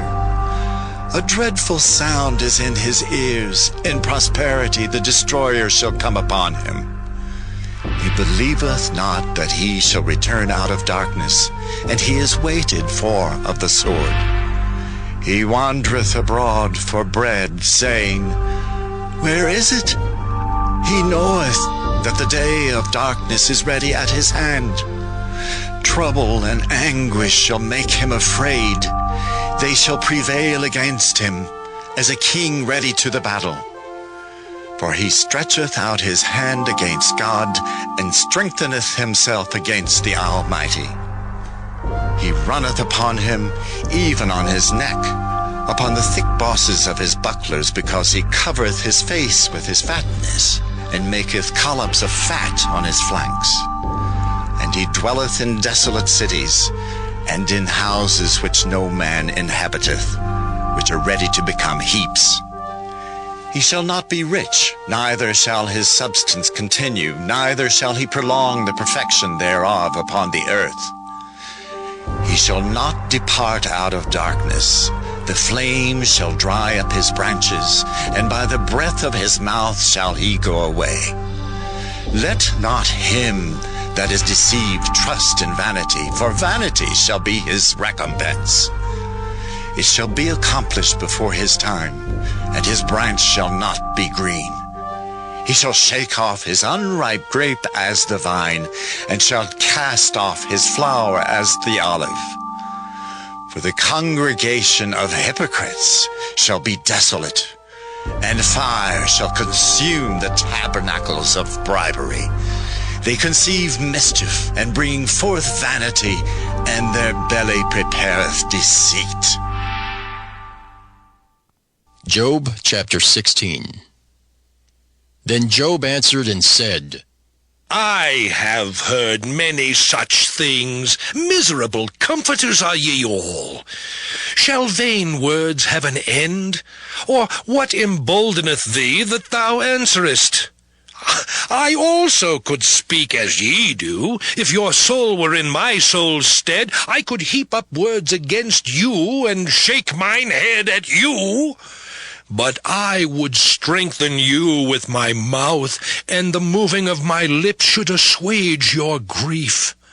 Though I speak, my grief is not assuaged, and though I forbear, what am I eased? But now he hath made me weary. Thou hast made desolate all my company, and thou hast filled me with wrinkles, which is a witness against me, and my leanness rising up in me beareth witness to my face. He teareth me in his wrath who hateth me. He gnasheth upon me with his teeth. Mine enemy sharpeneth his eyes upon me. They have gaped upon me with their mouth. They have smitten me upon the cheek reproachfully. They have gathered themselves together against me. God hath delivered me to the ungodly, and turned me over into the hands of the wicked. I was at ease, but he hath broken me asunder. He hath also taken me by my neck, and shaken me to pieces, and set me up for his mark. His archers compass me round about. He cleaveth my reins asunder, and doth not spare. He poureth out my gall upon the ground. He breaketh me with breach upon breach. He runneth upon me like a giant. I have sewed sackcloth upon my skin, and defiled my horn in the dust. My face is foul with weeping, and on my eyelids is the shadow of death. Not for any injustice in mine hands, also my prayer is pure. O earth, cover not thou my blood, and let my cry have no place. Also now, behold, my witness is in heaven, and my record is on high. My friends scorn me, but mine eye poureth out tears unto God. Oh, that one might plead for a man with God as a man pleadeth for his neighbor. When a few years are come, then I shall go the way whence I shall not return. Job chapter 17. My breath is corrupt, my days are extinct, the graves are ready for me. Are there not mockers with me? And doth not mine eye continue in their provocation? Lay down now, put me in a surety with thee. Who is he that will strike hands with me? For thou hast hid their heart from understanding, therefore shalt thou not exalt them. He that speaketh flattery to his friends, even the eyes of his children shall fail. He hath made me also a byword of the people, and aforetime I was as a tabret. Mine eye also is dim by reason of sorrow, and all my members are as a shadow. Upright men shall be astonished at this, and the innocent shall stir up himself against the hypocrite. The righteous also shall hold on his way, and he that hath clean hands shall be stronger and stronger. But as for you all, do ye return and come now, for I cannot find one wise man among you. My days are past, my purposes are broken off, even the thoughts of my heart. They change the night into day, the light is short because of darkness. If I wait, the grave is mine house, I have made my bed in the darkness. I have said to corruption, thou art my father, to the worm, thou art my mother and my sister. And where is now my hope? As for my hope, who shall see it? They shall go down to the bars of the pit when our rest together is in the dust. Job chapter 18. Then answered Bildad the Shuhite, and said, How long will it be ere ye make an end of words? Mark, and afterwards we will speak. Wherefore are we counted as beasts, and reputed vile in your sight? He teareth himself in his anger. Shall the earth be forsaken for thee? And shall the rock be removed out of his place? Yea, the light of the wicked shall be put out, and the spark of his fire shall not shine. The light shall be dark in his tabernacle, and his candle shall be put out with him. The steps of his strength shall be straitened, and his own counsel shall cast him down. For he is cast into a net by his own feet, and he walketh upon a snare. The gin shall take him by the heel, and the robber shall prevail against him. The snare is laid for him in the ground, and the trap for him in the way. Terrors shall make him afraid on every side, and shall drive him to his feet. His strength shall be hunger-bitten, and destruction shall be ready at his side. It shall devour the strength of his skin. Even the firstborn of death shall devour his strength. His confidence shall be rooted out of his tabernacle, and it shall bring him to the king of terrors. It shall dwell in his tabernacle, because it is none of his. Brimstone shall be scattered upon his habitation. His roots shall be dried up beneath, and above shall his branch be cut off. His remembrance shall perish from the earth, and he shall have no name in the street.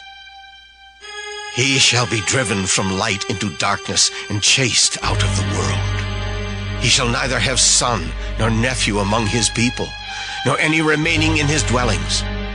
They that come after him shall be astonied at his day, as they that went before were affrighted.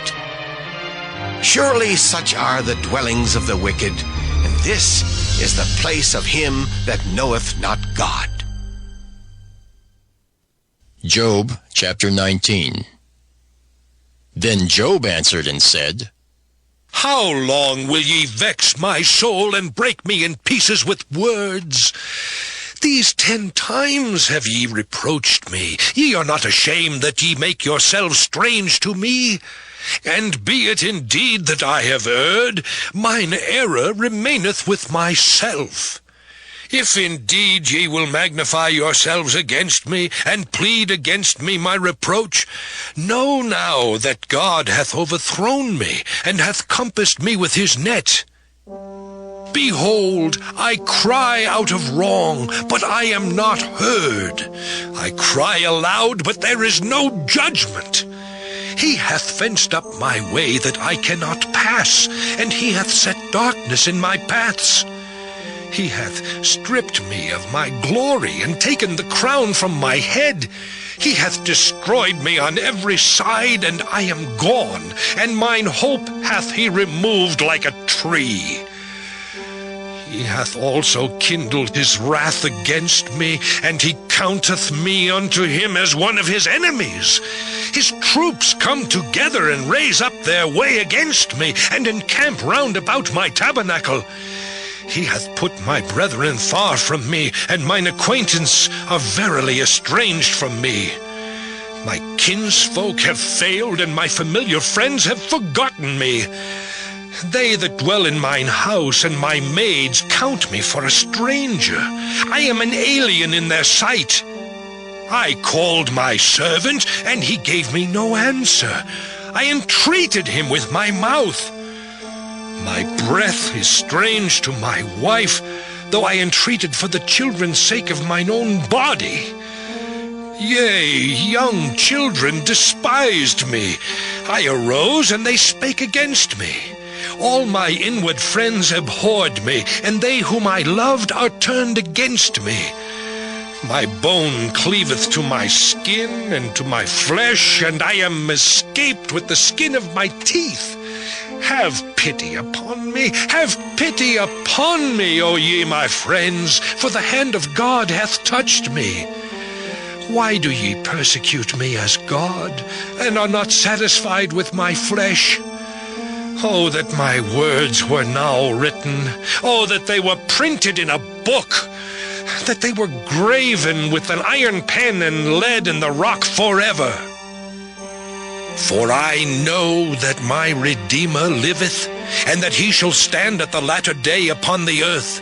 And though after my skin worms destroy this body, yet in my flesh shall I see God, whom I shall see for myself, and mine eyes shall behold, and not another, though my reins be consumed within me.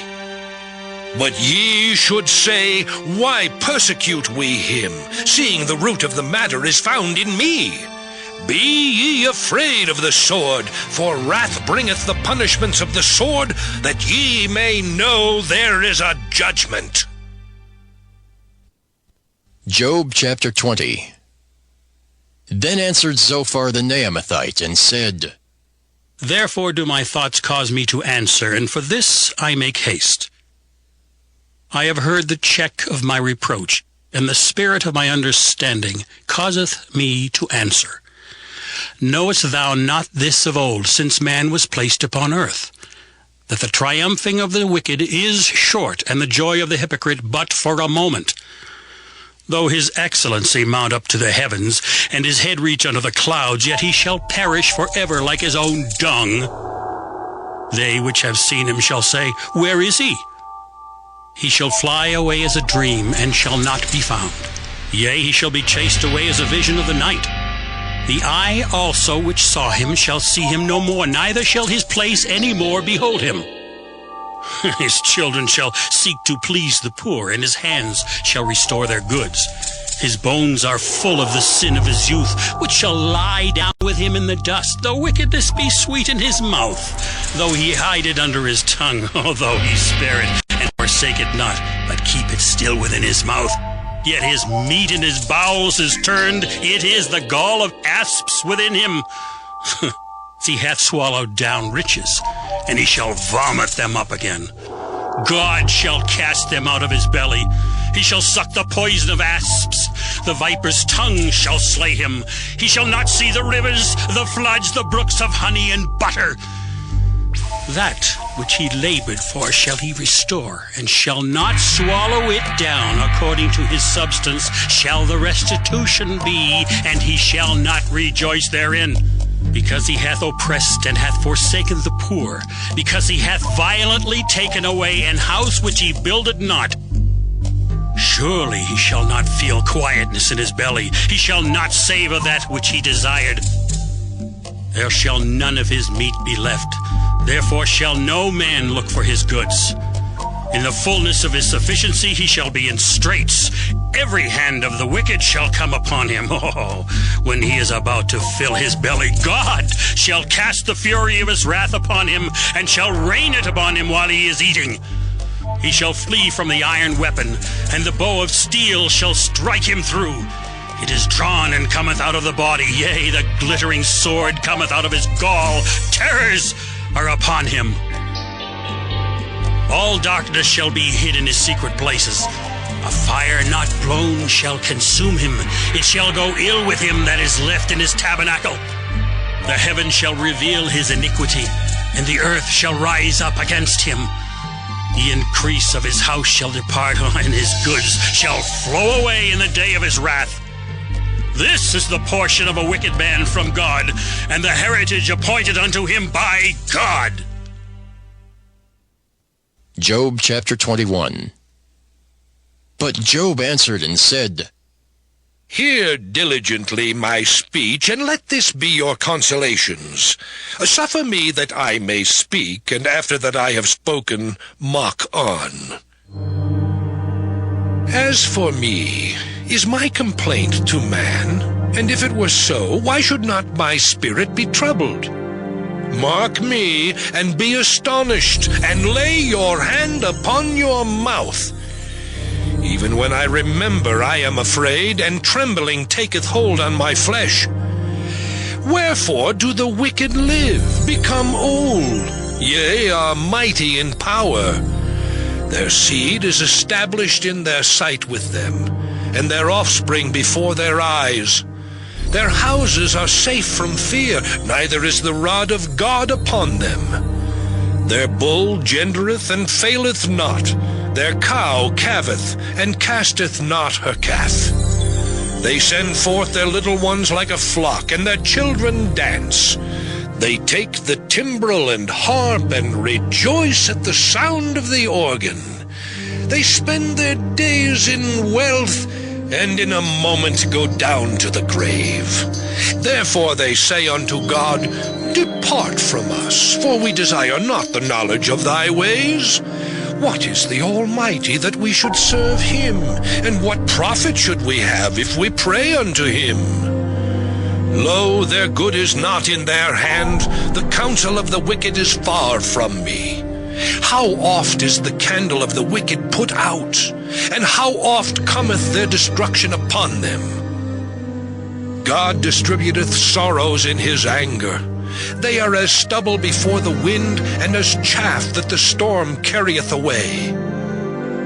God layeth up his iniquity for his children. He rewardeth him, and he shall know it. His eyes shall see his destruction, and he shall drink of the wrath of the Almighty.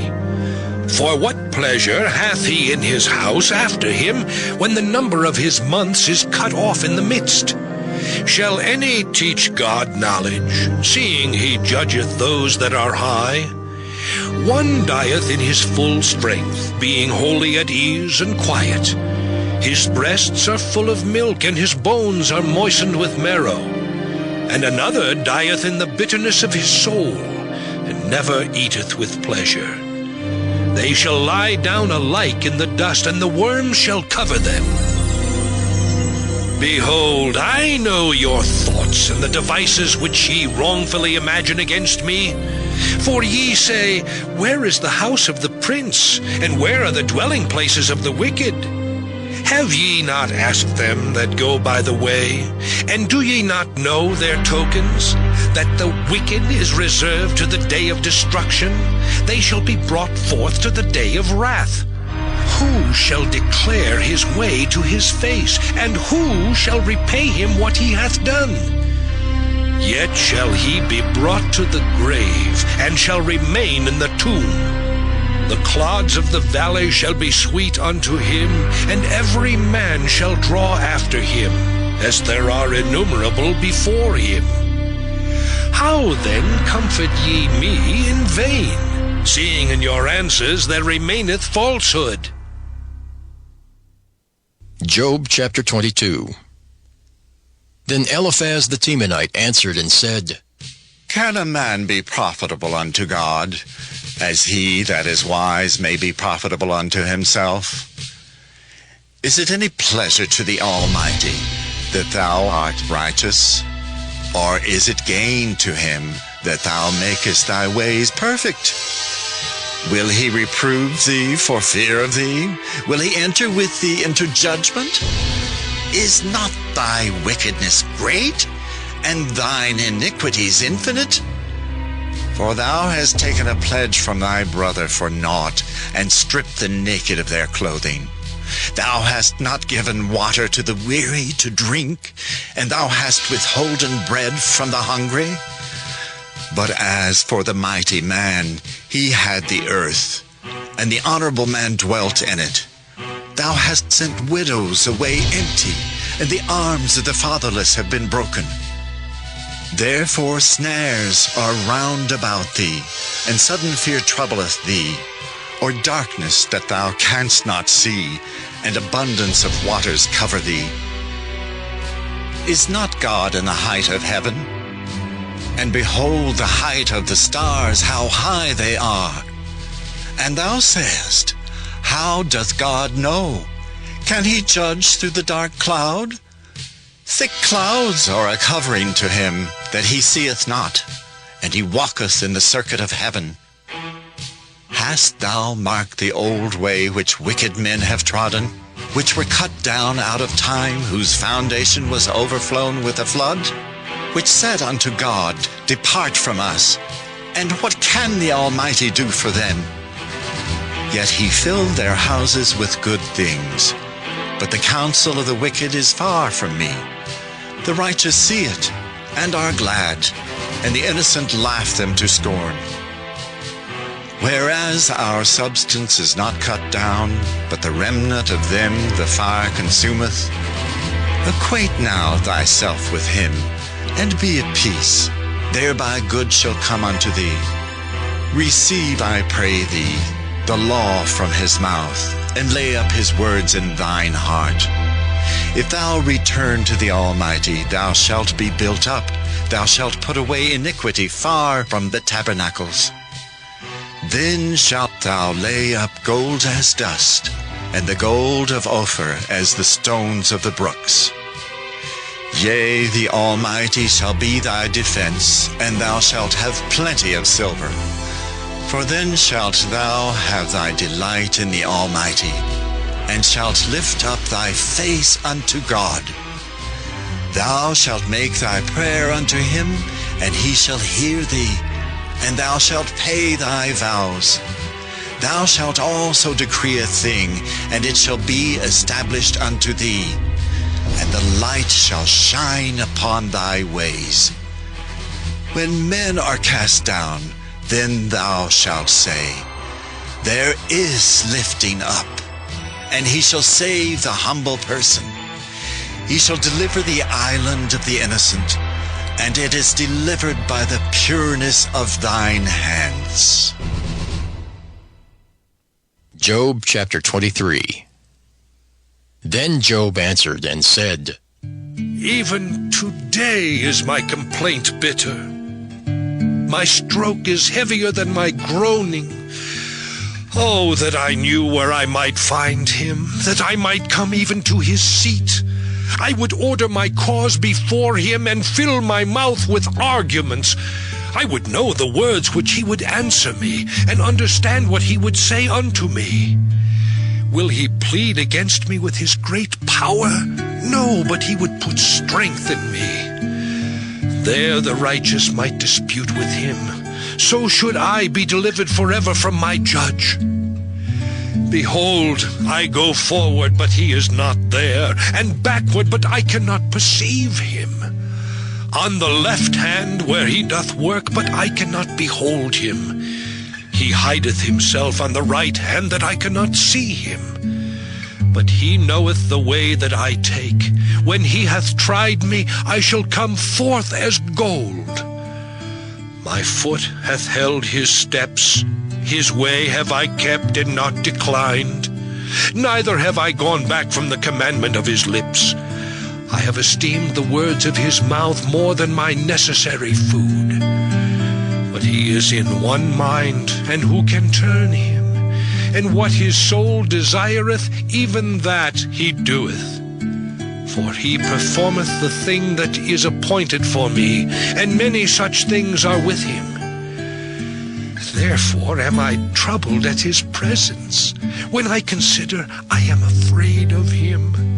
For God maketh my heart soft, and the Almighty troubleth me. Because I was not cut off before the darkness, neither hath he covered the darkness from my face.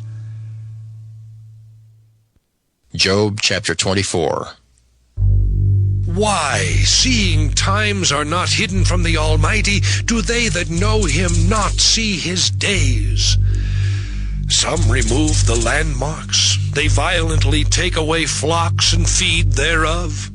They drive away the ass of the fatherless. They take the widow's ox for a pledge. They turn the needy out of the way. The poor of the earth hide themselves together. Behold, as wild asses in the desert, go they forth to their work, rising betimes for a prey. The wilderness yieldeth food for them and for their children. They reap every one his corn in the field, and they gather the vintage of the wicked.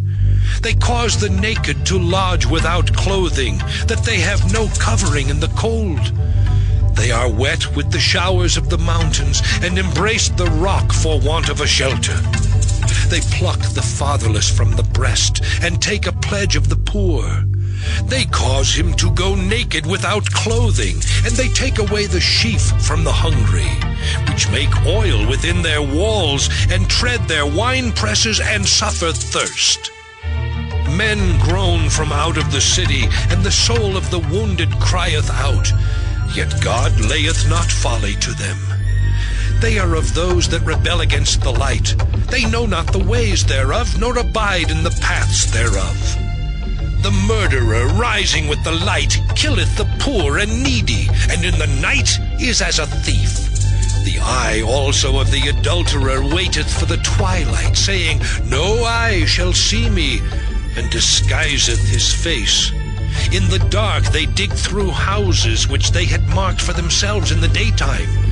They know not the light, for the morning is to them even as the shadow of death.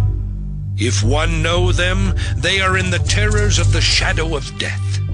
He is swift as the waters, their portion is cursed in the earth. He beholdeth not the way of the vineyards. Drought and heat consume the snow waters. So doth the grave those which have sinned. The womb shall forget him. The worm shall feed sweetly on him. He shall be no more remembered, and wickedness shall be broken as a tree. He evil entreateth the barren that beareth not, and doeth not good to the widow. He draweth also the mighty with his power. He riseth up, and no man is sure of life. Though it be given him to be in safety, whereon he resteth, yet his eyes are upon their ways. They are exalted for a little while, but are gone and brought low. They are taken out of the way as all other, and cut off as the tops of the ears of corn. And if it be not so now, who will make me a liar, and make my speech nothing worth? Job chapter 25. Then answered Bildad the Shuhite, and said, Dominion and fear are with him. He maketh peace in his high places. Is there any number of his armies? And upon whom doth not his light arise? How then can man be justified with God? Or how can he be clean that is born of a woman? Behold, even to the moon, and it shineth not. Yea, the stars are not pure in his sight. How much less man that is a worm? And the Son of Man, which is a worm. Job chapter 26. But Job answered and said, How hast thou helped him that is without power? How savest thou the arm that hath no strength? How hast thou counseled him that hath no wisdom? And how hast thou plentifully declared the thing as it is? To whom hast thou uttered words, and whose spirit came from thee? Dead things are formed from under the waters, and the inhabitants thereof. Hell is naked before him, and destruction hath no covering. He stretcheth out the north over the empty place, and hangeth the earth upon nothing. He bindeth up the waters in his thick clouds, and the cloud is not rent under them. He holdeth back the face of his throne, and spreadeth his cloud upon it. He hath compassed the waters with bounds, until the day and night come to an end. The pillars of heaven tremble, and are astonished at his reproof. He divideth the sea with his power, and by his understanding he smiteth through the proud. By his spirit he hath garnished the heavens, his hand hath formed the crooked serpent. Lo, these are parts of his ways, but how little a portion is heard of him. But the thunder of his power, who can understand? Job chapter 27. Moreover, Job continued his parable and said, As God liveth, who hath taken away my judgment, and the Almighty, who hath vexed my soul. All the while my breath is in me, and the Spirit of God is in my nostrils, my lips shall not speak wickedness, nor my tongue utter deceit. God forbid that I should justify you. Till I die I will not remove mine integrity from me. My righteousness I hold fast, and will not let it go. My heart shall not reproach me so long as I live. Let mine enemy be as the wicked, and he that riseth up against me as the unrighteous. For what is the hope of the hypocrite, though he hath gained, when God taketh away his soul? Will God hear his cry when trouble cometh upon him? Will he delight himself in the Almighty? Will he always call upon God? I will teach you by the hand of God. That which is with the Almighty will I not conceal. Behold, all ye yourselves have seen it. Why then are ye thus altogether vain? This is the portion of a wicked man with God, and the heritage of oppressors, which they shall receive of the Almighty. If his children be multiplied, it is for the sword, and his offspring shall not be satisfied with bread. Those that remain of him shall be buried in death, and his widows shall not weep. Though he heap up silver as the dust, and prepare raiment as the clay, he may prepare it, but the just shall put it on, and the innocent shall divide the silver. He buildeth his house as a moth, and as a booth that the keeper maketh. The rich man shall lie down, but he shall not be gathered. He openeth his eyes, and he is not. Terrors take hold on him as waters. A tempest stealeth him away in the night. The east wind carrieth him away, and he departeth, and as a storm hurleth him out of his place. For God shall cast upon him, and not spare. He would fain flee out of his hand. Men shall clap their hands at him, and shall hiss him out of his place. Job chapter 28. Surely there is a vein for the silver, and a place for gold where they fine it. Iron is taken out of the earth, and brass is molten out of the stone. He setteth an end to darkness, and searcheth out all perfection, the stones of darkness and the shadow of death. The flood breaketh out from the inhabitants, even the waters forgotten of the foot. They are dried up, they are gone away from men. As for the earth, out of it cometh bread, and under it is turned up as it were fire. The stones of it are the place of sapphires, and it hath dust of gold. There is a path which no fowl knoweth, and which the vulture's eye hath not seen. The lion's whelps have not trodden it, nor the fierce lion passed by it. He putteth forth his hand upon the rock. He overturneth the mountains by the roots. He cutteth out rivers among the rocks, and his eye seeth every precious thing. He bindeth the floods from overflowing, and the thing that is hid bringeth he forth to light. But where shall wisdom be found, and where is the place of understanding? Man knoweth not the price thereof, neither is it found in the land of the living. The depth saith, It is not in me, and the sea saith, It is not with me. It cannot be gotten for gold, neither shall silver be weighed for the price thereof. It cannot be valued with the gold of Ophir, with the precious onyx or the sapphire.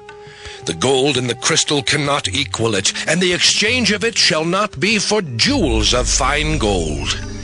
No mention shall be made of coral or of pearls, for the price of wisdom is above rubies. The topaz of Ethiopia shall not equal it, neither shall it be valued with pure gold.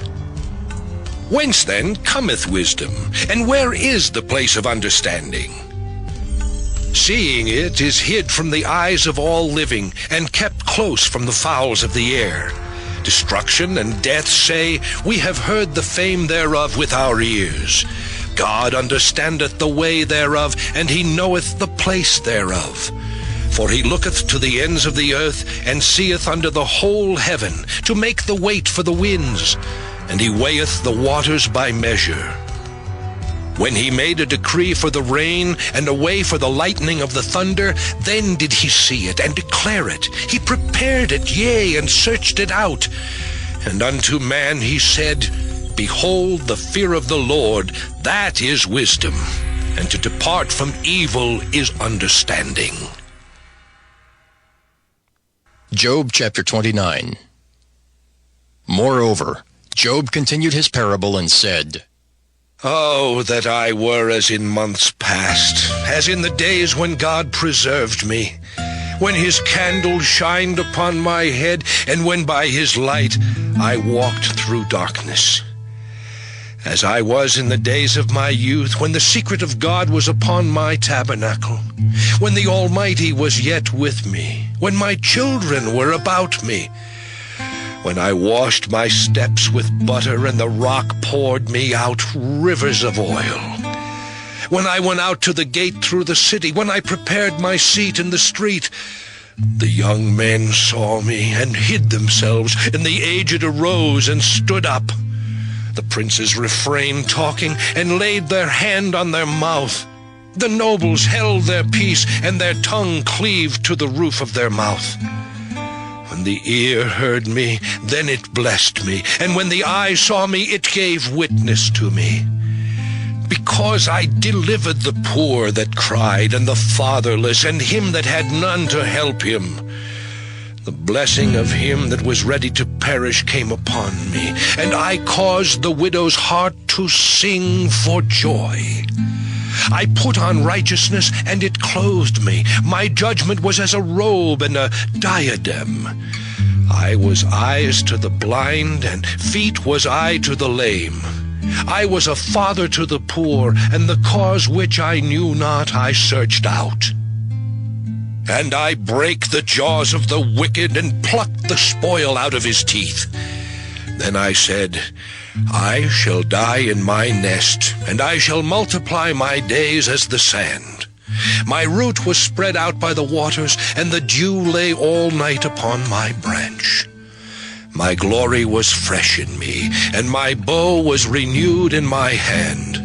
Unto me men gave ear, and waited, and kept silence at my counsel. After my words they spake not again, and my speech dropped upon them. And they waited for me as for the rain, and they opened their mouth wide as for the latter rain. If I laughed on them, they believed it not, and the light of my countenance they cast not down. I chose out their way, and sat chief, and dwelt as a king in the army, as one that comforteth the mourners. Job chapter 30. But now they that are younger than I have me in derision, whose fathers I would have disdained to have set with the dogs of my flock. Yea, whereto might the strength of their hands profit me, in whom old age was perished? For want and famine they were solitary, fleeing into the wilderness in former time desolate and waste, who cut up mallows by the bushes and juniper roots for their meat. They were driven forth from among men. They cried after them as after a thief, to dwell in the cliffs of the valleys, in caves of the earth, and in the rocks. Among the bushes they brayed, under the nettles they were gathered together. They were children of fools, yea, children of base men. They were viler than the earth. And now am I their song, yea, I am their byword. They abhor me, they flee far from me, and spare not to spit in my face. Because he hath loosed my cord and afflicted me, they have also let loose the bridle before me. Upon my right hand rise the youth. They push away my feet, and they raise up against me the ways of their destruction. They mar my path, they set forward my calamity, they have no helper. They came upon me as a wide breaking in of waters. In the desolation they rolled themselves upon me. Terrors are turned upon me. They pursue my soul as the wind, and my welfare passeth away as a cloud. And now my soul is poured out upon me. The days of affliction have taken hold upon me. My bones are pierced in me in the night season, and my sinews take no rest. By the great force of my disease is my garment changed. It bindeth me about as the collar of my coat. He hath cast me into the mire, and I am become like dust and ashes. I cry unto thee, and thou dost not hear me. I stand up, and thou regardest me not. Thou art become cruel to me. With thy strong hand thou opposest thyself against me. Thou liftest me up to the wind. Thou causest me to ride upon it, and dissolvest my substance. For I know that thou wilt bring me to death, and to the house appointed for all living. Howbeit he will not stretch out his hand to the grave, though they cry in his destruction. Did not I weep for him that was in trouble? Was not my soul grieved for the poor? When I looked for good, then evil came unto me, and when I waited for light, there came darkness. My bowels boiled and rested not. The days of affliction prevented me. I went mourning without the sun. I stood up and I cried in the congregation. I am a brother to dragons and a companion to owls. My skin is black upon me, and my bones are burned with heat. My harp also is turned to mourning, and my organ into the voice of them that weep. Job chapter 31. I made a covenant with mine eyes. Why then should I think upon a maid? For what portion of God is there from above, and what inheritance of the Almighty from on high? Is not destruction to the wicked, and a strange punishment to the workers of iniquity? Doth not he see my ways, and count all my steps? If I have walked with vanity, or if my foot hath hasted to deceit, let me be weighed in an even balance, that God may know mine integrity. If my step hath turned out of the way, and mine heart walked after mine eyes, and if any blot hath cleaved to mine hands, then let me sow, and let another eat. Yea, let my offspring be rooted out. If mine heart have been deceived by a woman, or if I have laid wait at my neighbor's door, then let my wife grind unto another, and let others bow down upon her. For this is an heinous crime, yea, it is an iniquity to be punished by the judges. For it is a fire that consumeth to destruction, and would root out all mine increase. If I did despise the cause of my manservant or of my maidservant when they contended with me, what then shall I do when God riseth up, and when he visiteth, what shall I answer him? Did not he that made me in the womb make him? And did not one fashion us in the womb? If I have withheld the poor from their desire, or have caused the eyes of the widow to fail, or have eaten my morsel myself alone, and the fatherless hath not eaten thereof.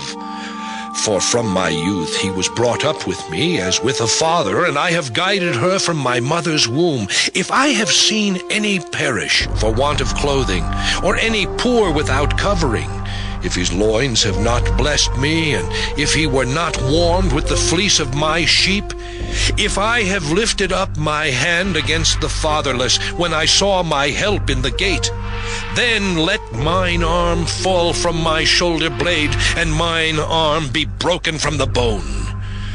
For destruction from God was a terror to me, and by reason of his highness I could not endure. If I have made gold my hope, or have said to the fine gold, Thou art my confidence, if I rejoiced because my wealth was great, and because mine hand had gotten much, if I beheld the sun when it shined, or the moon walking in brightness, and my heart hath been secretly enticed, or my mouth hath kissed my hand, this also were an iniquity to be punished by the judge, for I should have denied the God that is above. If I rejoiced at the destruction of him that hated me, or lifted up myself when evil found him, neither have I suffered my mouth to sin by wishing a curse to his soul. If the men of my tabernacle said not, Oh, that we had of his flesh, we cannot be satisfied. The stranger did not lodge in the street, but I opened my doors to the traveler. If I covered my transgressions as Adam, by hiding mine iniquity in my bosom, did I fear a great multitude, or did the contempt of families terrify me that I kept silence, and went not out of the door? Oh, that one would hear me. Behold, my desire is that the Almighty would answer me, and that mine adversary had written a book. Surely I would take it upon my shoulder, and bind it as a crown to me. I would declare unto him the number of my steps. As a prince would I go near unto him. If my land cry against me, or that the furrows likewise thereof complain, if I have eaten the fruits thereof without money, or have caused the owners thereof to lose their life, let thistles grow instead of wheat, and cockle instead of barley. The words of Job are ended. Job chapter 32. So these three men ceased to answer Job, because he was righteous in his own eyes. Then was kindled the wrath of Elihu the son of Barachel the Buzite, of the kindred of Ram. Against Job was his wrath kindled, because he justified himself rather than God. Also against his three friends was his wrath kindled, because they had found no answer, and yet had condemned Job. Now Elihu had waited till Job had spoken, because they were elder than he. When Elihu saw that there was no answer in the mouth of these three men, then his wrath was kindled. And Elihu the son of Barachel the Buzite answered and said, I am young, and ye are very old. Wherefore I was afraid, and durst not show you mine opinion. I said, Days should speak, and multitude of years should teach wisdom. But there is a spirit in man, and the inspiration of the Almighty giveth them understanding. Great men are not always wise, neither do the aged understand judgment. Therefore I said, Hearken to me, I also will show mine opinion. Behold, I waited for your words, I gave ear to your reasons, whilst ye searched out what to say. Yea, I attended unto you, and behold, there was none of you that convinced Job, or that answered his words. Lest ye should say, We have found out wisdom, God thrusteth him down, not man.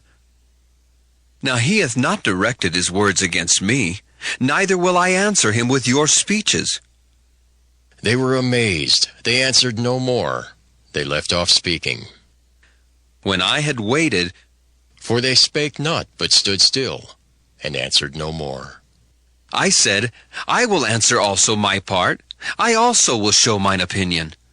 For I am full of matter, the spirit within me constraineth me. Behold, my belly is as wine which hath no vent. It is ready to burst like new bottles. I will speak, that I may be refreshed. I will open my lips and answer.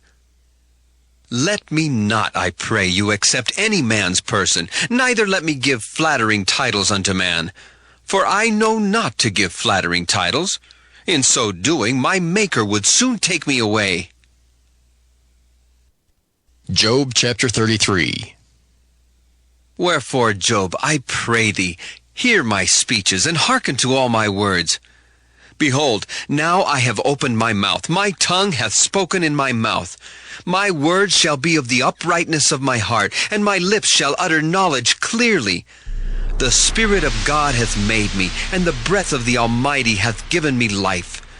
If thou canst answer me, set thy words in order before me. Stand up. Behold, I am according to thy wish in God's stead. I also am formed out of the clay. Behold, my terror shall not make thee afraid, neither shall my hand be heavy upon thee. Surely thou hast spoken in mine hearing, and I have heard the voice of thy words, saying, I am clean, without transgression. I am innocent, neither is there iniquity in me. Behold, he findeth occasions against me. He counteth me for his enemy. He putteth my feet in the stocks. He marketh all my paths. Behold, in this thou art not just. I will answer thee that God is greater than man. Why dost thou strive against him?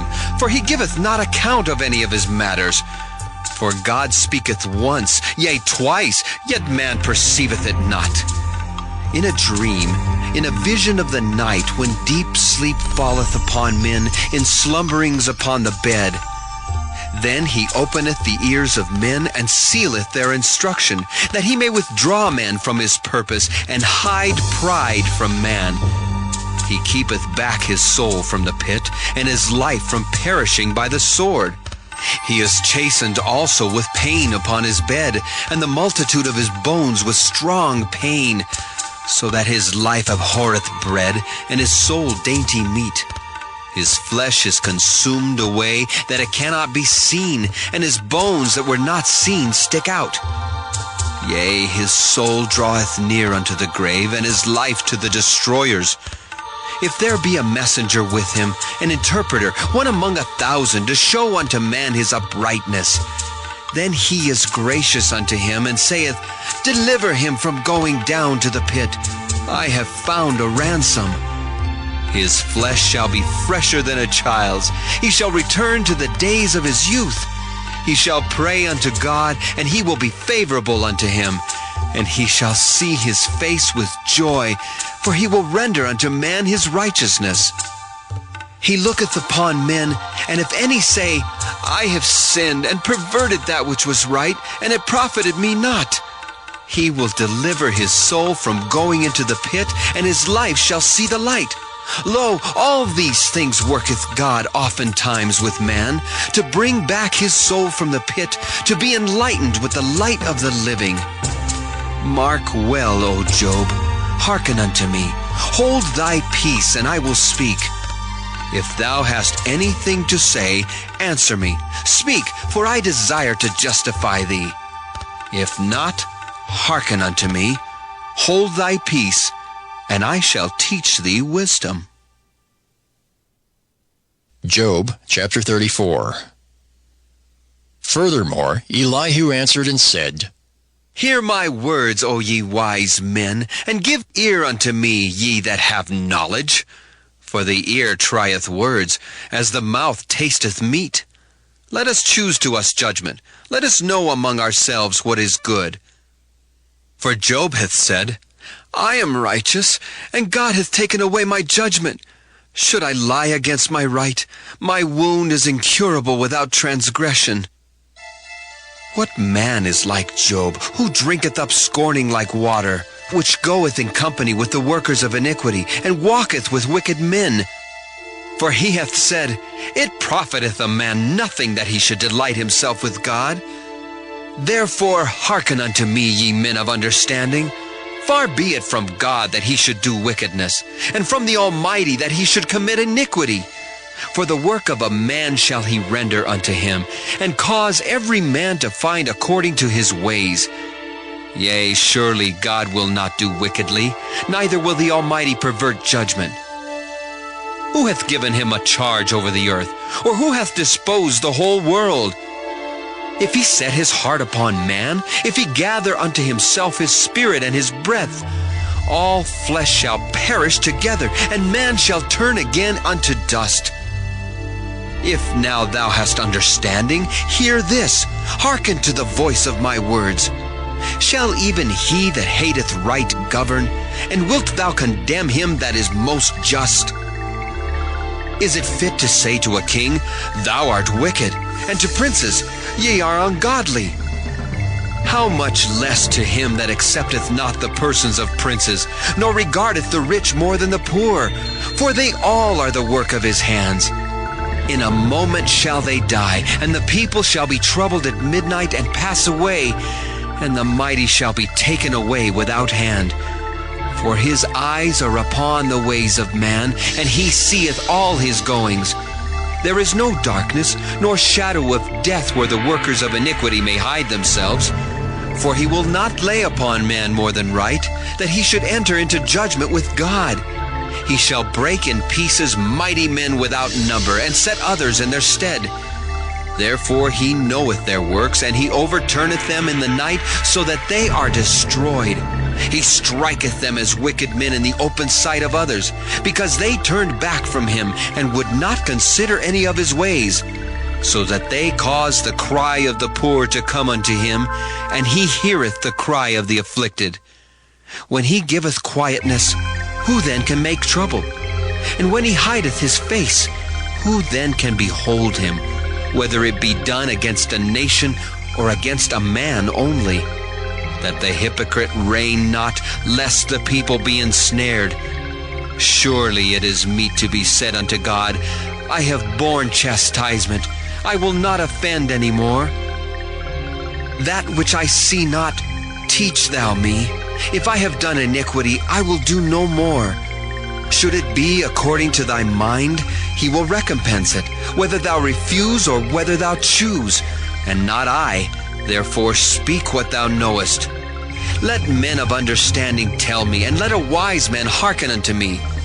Job hath spoken without knowledge, and his words were without wisdom. My desire is that Job may be tried unto the end because of his answers for wicked men. For he addeth rebellion unto his sin. He clappeth his hands among us, and multiplieth his words against God.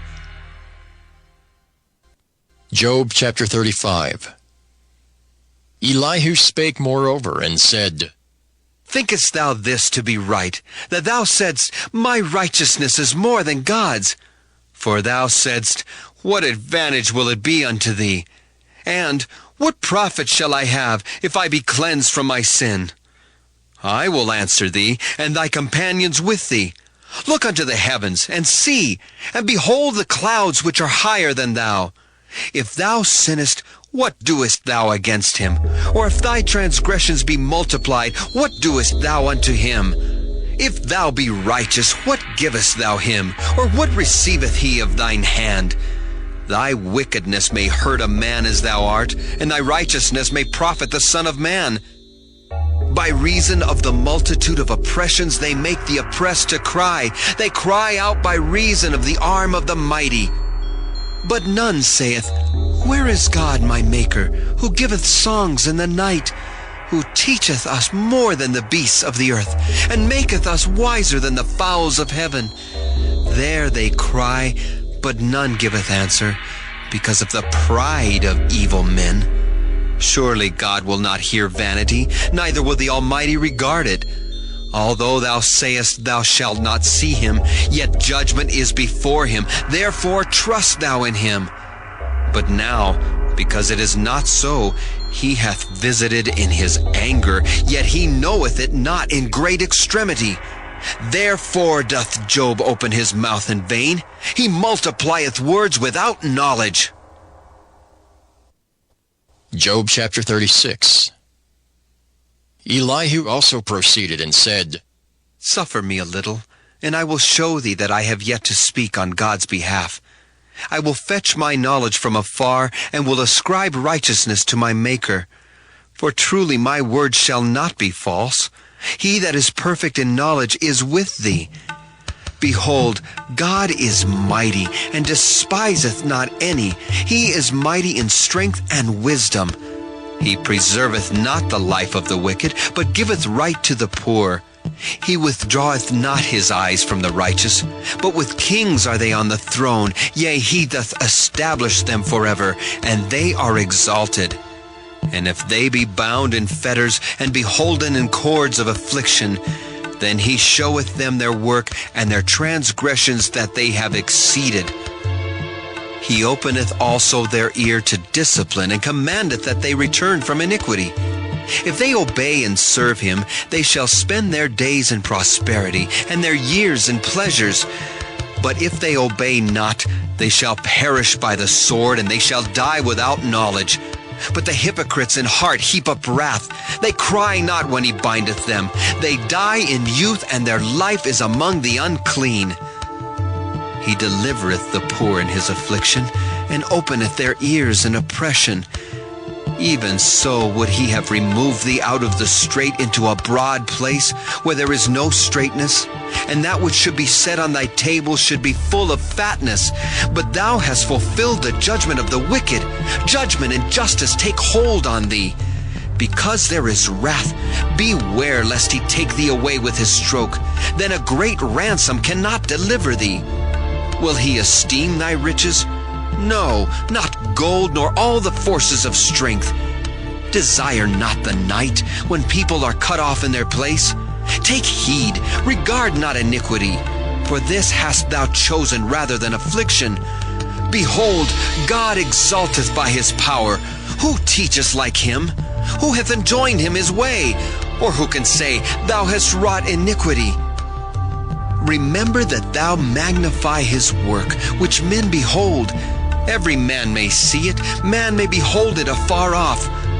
Behold, God is great, and we know him not, neither can the number of his years be searched out. For he maketh small the drops of water. They pour down rain according to the vapor thereof, which the clouds do drop and distill upon man abundantly.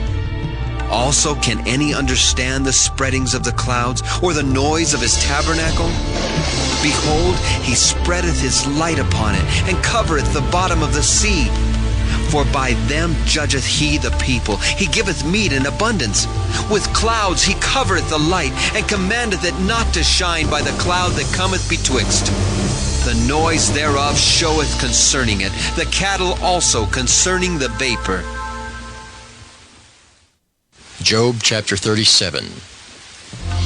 At this also my heart trembleth, and is moved out of his place. Hear attentively the noise of his voice, and the sound that goeth out of his mouth.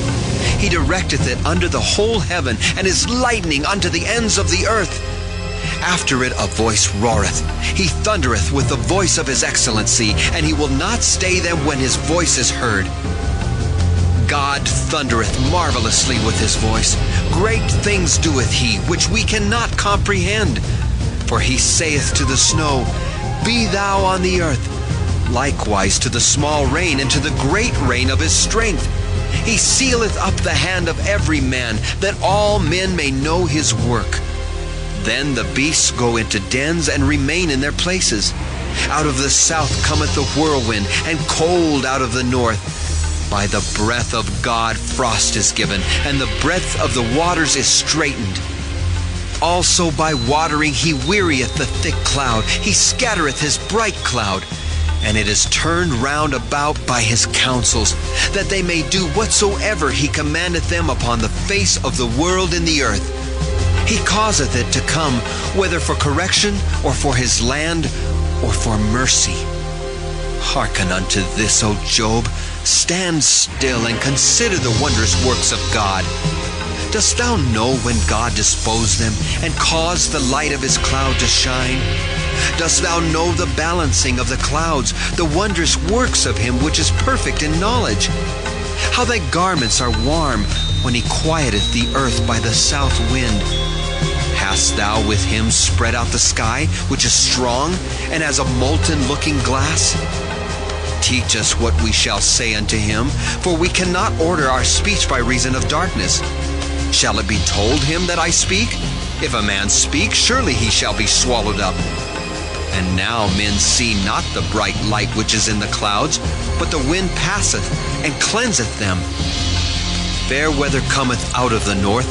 With God is terrible majesty.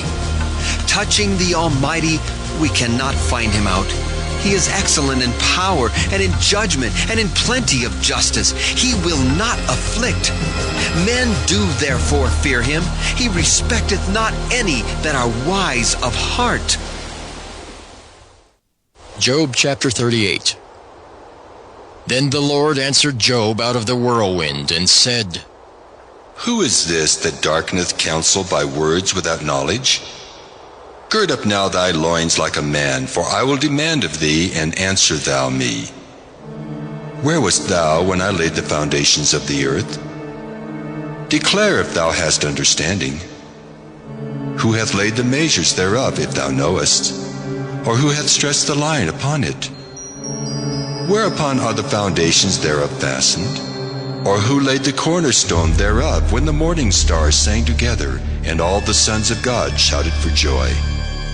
Or who shut up the sea with doors when it brake forth, as if it had issued out of the womb? When I made the cloud the garment thereof, and thick darkness a swaddling band for it, and brake up for it my decreed place, and set bars and doors, and said, Hitherto shalt thou come, but no further. And here shall thy proud waves be stayed. Hast thou commanded the morning since thy days, and caused the dayspring to know his place, that it might take hold of the ends of the earth, that the wicked might be shaken out of it? It is turned as clay to the seal, and they stand as a garment. And from the wicked their light is withholden, and the high arm shall be broken. Hast thou entered into the springs of the sea, or hast thou walked in the search of the depth? Have the gates of death been opened unto thee, or hast thou seen the doors of the shadow of death? Hast thou perceived the breadth of the earth? Declare if thou knowest it all. Where is the way where light dwelleth?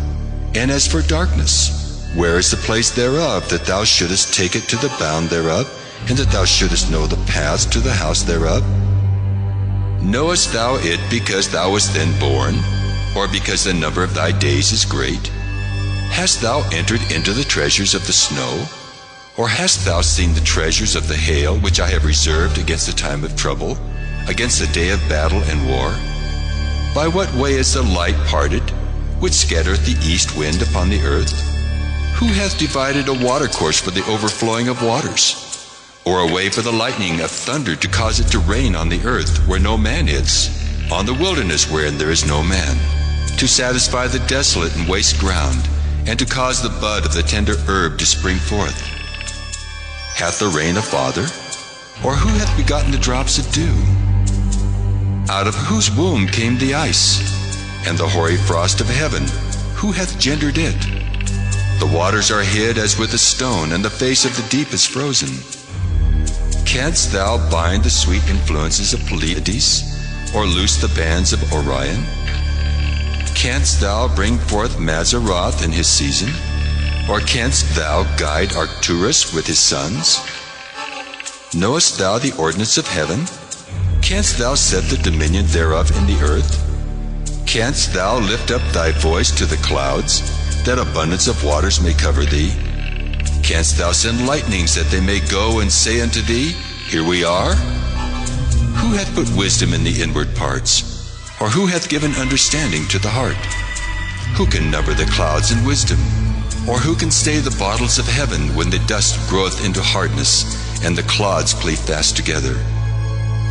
Wilt thou hunt the prey for the lion, or fill the appetite of the young lions when they couch in their dens and abide in the covert to lie in wait? Who provideth for the raven his food when his young ones cry unto God? They wander for lack of meat. Job chapter 39. Knowest thou the time when the wild goats of the rock bring forth?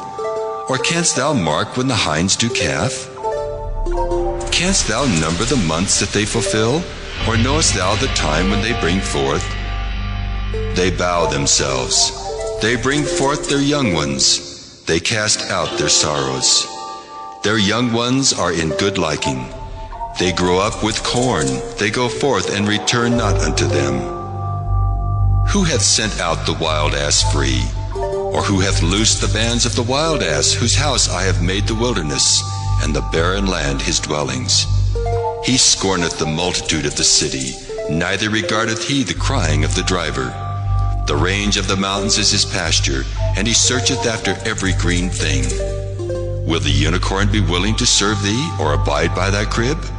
Canst thou bind the unicorn with his band in the furrow? Or will he herald the valleys after thee? Wilt thou trust him because his strength is great? Or wilt thou leave thy labor to him? Wilt thou believe him that he will bring home thy seed and gather it into thy barn? Gavest thou the goodly wings unto the peacocks? Or wings and feathers unto the ostrich, which leaveth her eggs in the earth, and warmeth them in dust, and forgetteth that the foot may crush them, or that the wild beast may break them? She is hardened against her young ones, as though they were not hers. Her labor is in vain without fear, because God hath deprived her of wisdom, neither hath he imparted to her understanding. What time she lifteth up herself on high, she scorneth the horse and his rider. Hast thou given the horse strength? Hast thou clothed his neck with thunder? Canst thou make him afraid as a grasshopper? The glory of his nostrils is terrible. He paweth in the valley, and rejoiceth in his strength. He goeth on to meet the armed men. He mocketh at fear, and is not affrighted, neither turneth he back from the sword. The quiver rattleth against him, the glittering spear and the shield. He swalloweth the ground with fierceness and rage, neither believeth he that it is the sound of the trumpet. He saith among the trumpets, Ha ha! And he smelleth the battle afar off, the thunder of the captains and the shouting. Doth the hawk fly by thy wisdom, and stretch out her wings toward the south? Doth the eagle mount up at thy command, and make her nest on high? She dwelleth and abideth on the rock, upon the crag of the rock and the strong place. From thence she seeketh the prey, and her eyes behold afar off. Her young ones also suck up blood, and where the slain are, there is she. Job chapter 40. Moreover, the Lord answered Job and said, Shall he that contendeth with the Almighty instruct him? He that reproveth God, let him answer it. Then Job answered the Lord and said, Behold, I am vile. What shall I answer thee? I will lay mine hand upon my mouth. Once have I spoken, but I will not answer. Yea, twice, but I will proceed no further. Then answered the Lord unto Job out of the whirlwind, and said, Gird up thy loins now like a man. I will demand of thee, and declare thou unto me. Wilt thou also disannul my judgment? Wilt thou condemn me, that thou mayest be righteous? Hast thou an arm like God, or canst thou thunder with a voice like him? Deck thyself now with majesty and excellency, and array thyself with glory and beauty. Cast abroad the rage of thy wrath, and behold every one that is proud, and abase him. Look on every one that is proud, and bring him low, and tread down the wicked in their place. Hide them in the dust together, and bind their faces in secret. Then will I also confess unto thee that thine own right hand can save thee. Behold now Behemoth, which I made with thee. He eateth grass as an ox. Lo, now his strength is in his loins, and his force is in the navel of his belly. He moveth his tail like a cedar. The sinews of his stones are wrapped together. His bones are as strong as pieces of brass. His bones are like bars of iron. He is the chief of the ways of God. He that made him can make his sword to approach unto him. Surely the mountains bring him forth food, where all the beasts of the field play. He lieth under the shady trees in the covert of the reed and fens. The shady trees cover him with their shadow. The willows of the brook compass him about. Behold, he drinketh up a river, and hasteth not. He trusteth that he can draw up Jordan into his mouth. He taketh it with his eyes. His nose pierceth through snares. Job chapter 41. Canst thou draw out Leviathan with an hook, or his tongue with a cord which thou lettest down? Canst thou put a hook into his nose, or bore his jaw through with a thorn? Will he make many supplications unto thee? Will he speak soft words unto thee? Will he make a covenant with thee? Wilt thou take him for a servant forever? Wilt thou play with him as with a bird? Or wilt thou bind him for thy maidens? Shall the companions make a banquet of him? Shall they part him among the merchants? Canst thou fill his skin with barbed irons, or his head with fish spears? Lay thine hand upon him, remember the battle, do no more. Behold, the hope of him is in vain. Shall not one be cast down even at the sight of him? None is so fierce that dare stir him up. Who then is able to stand before me? Who hath prevented me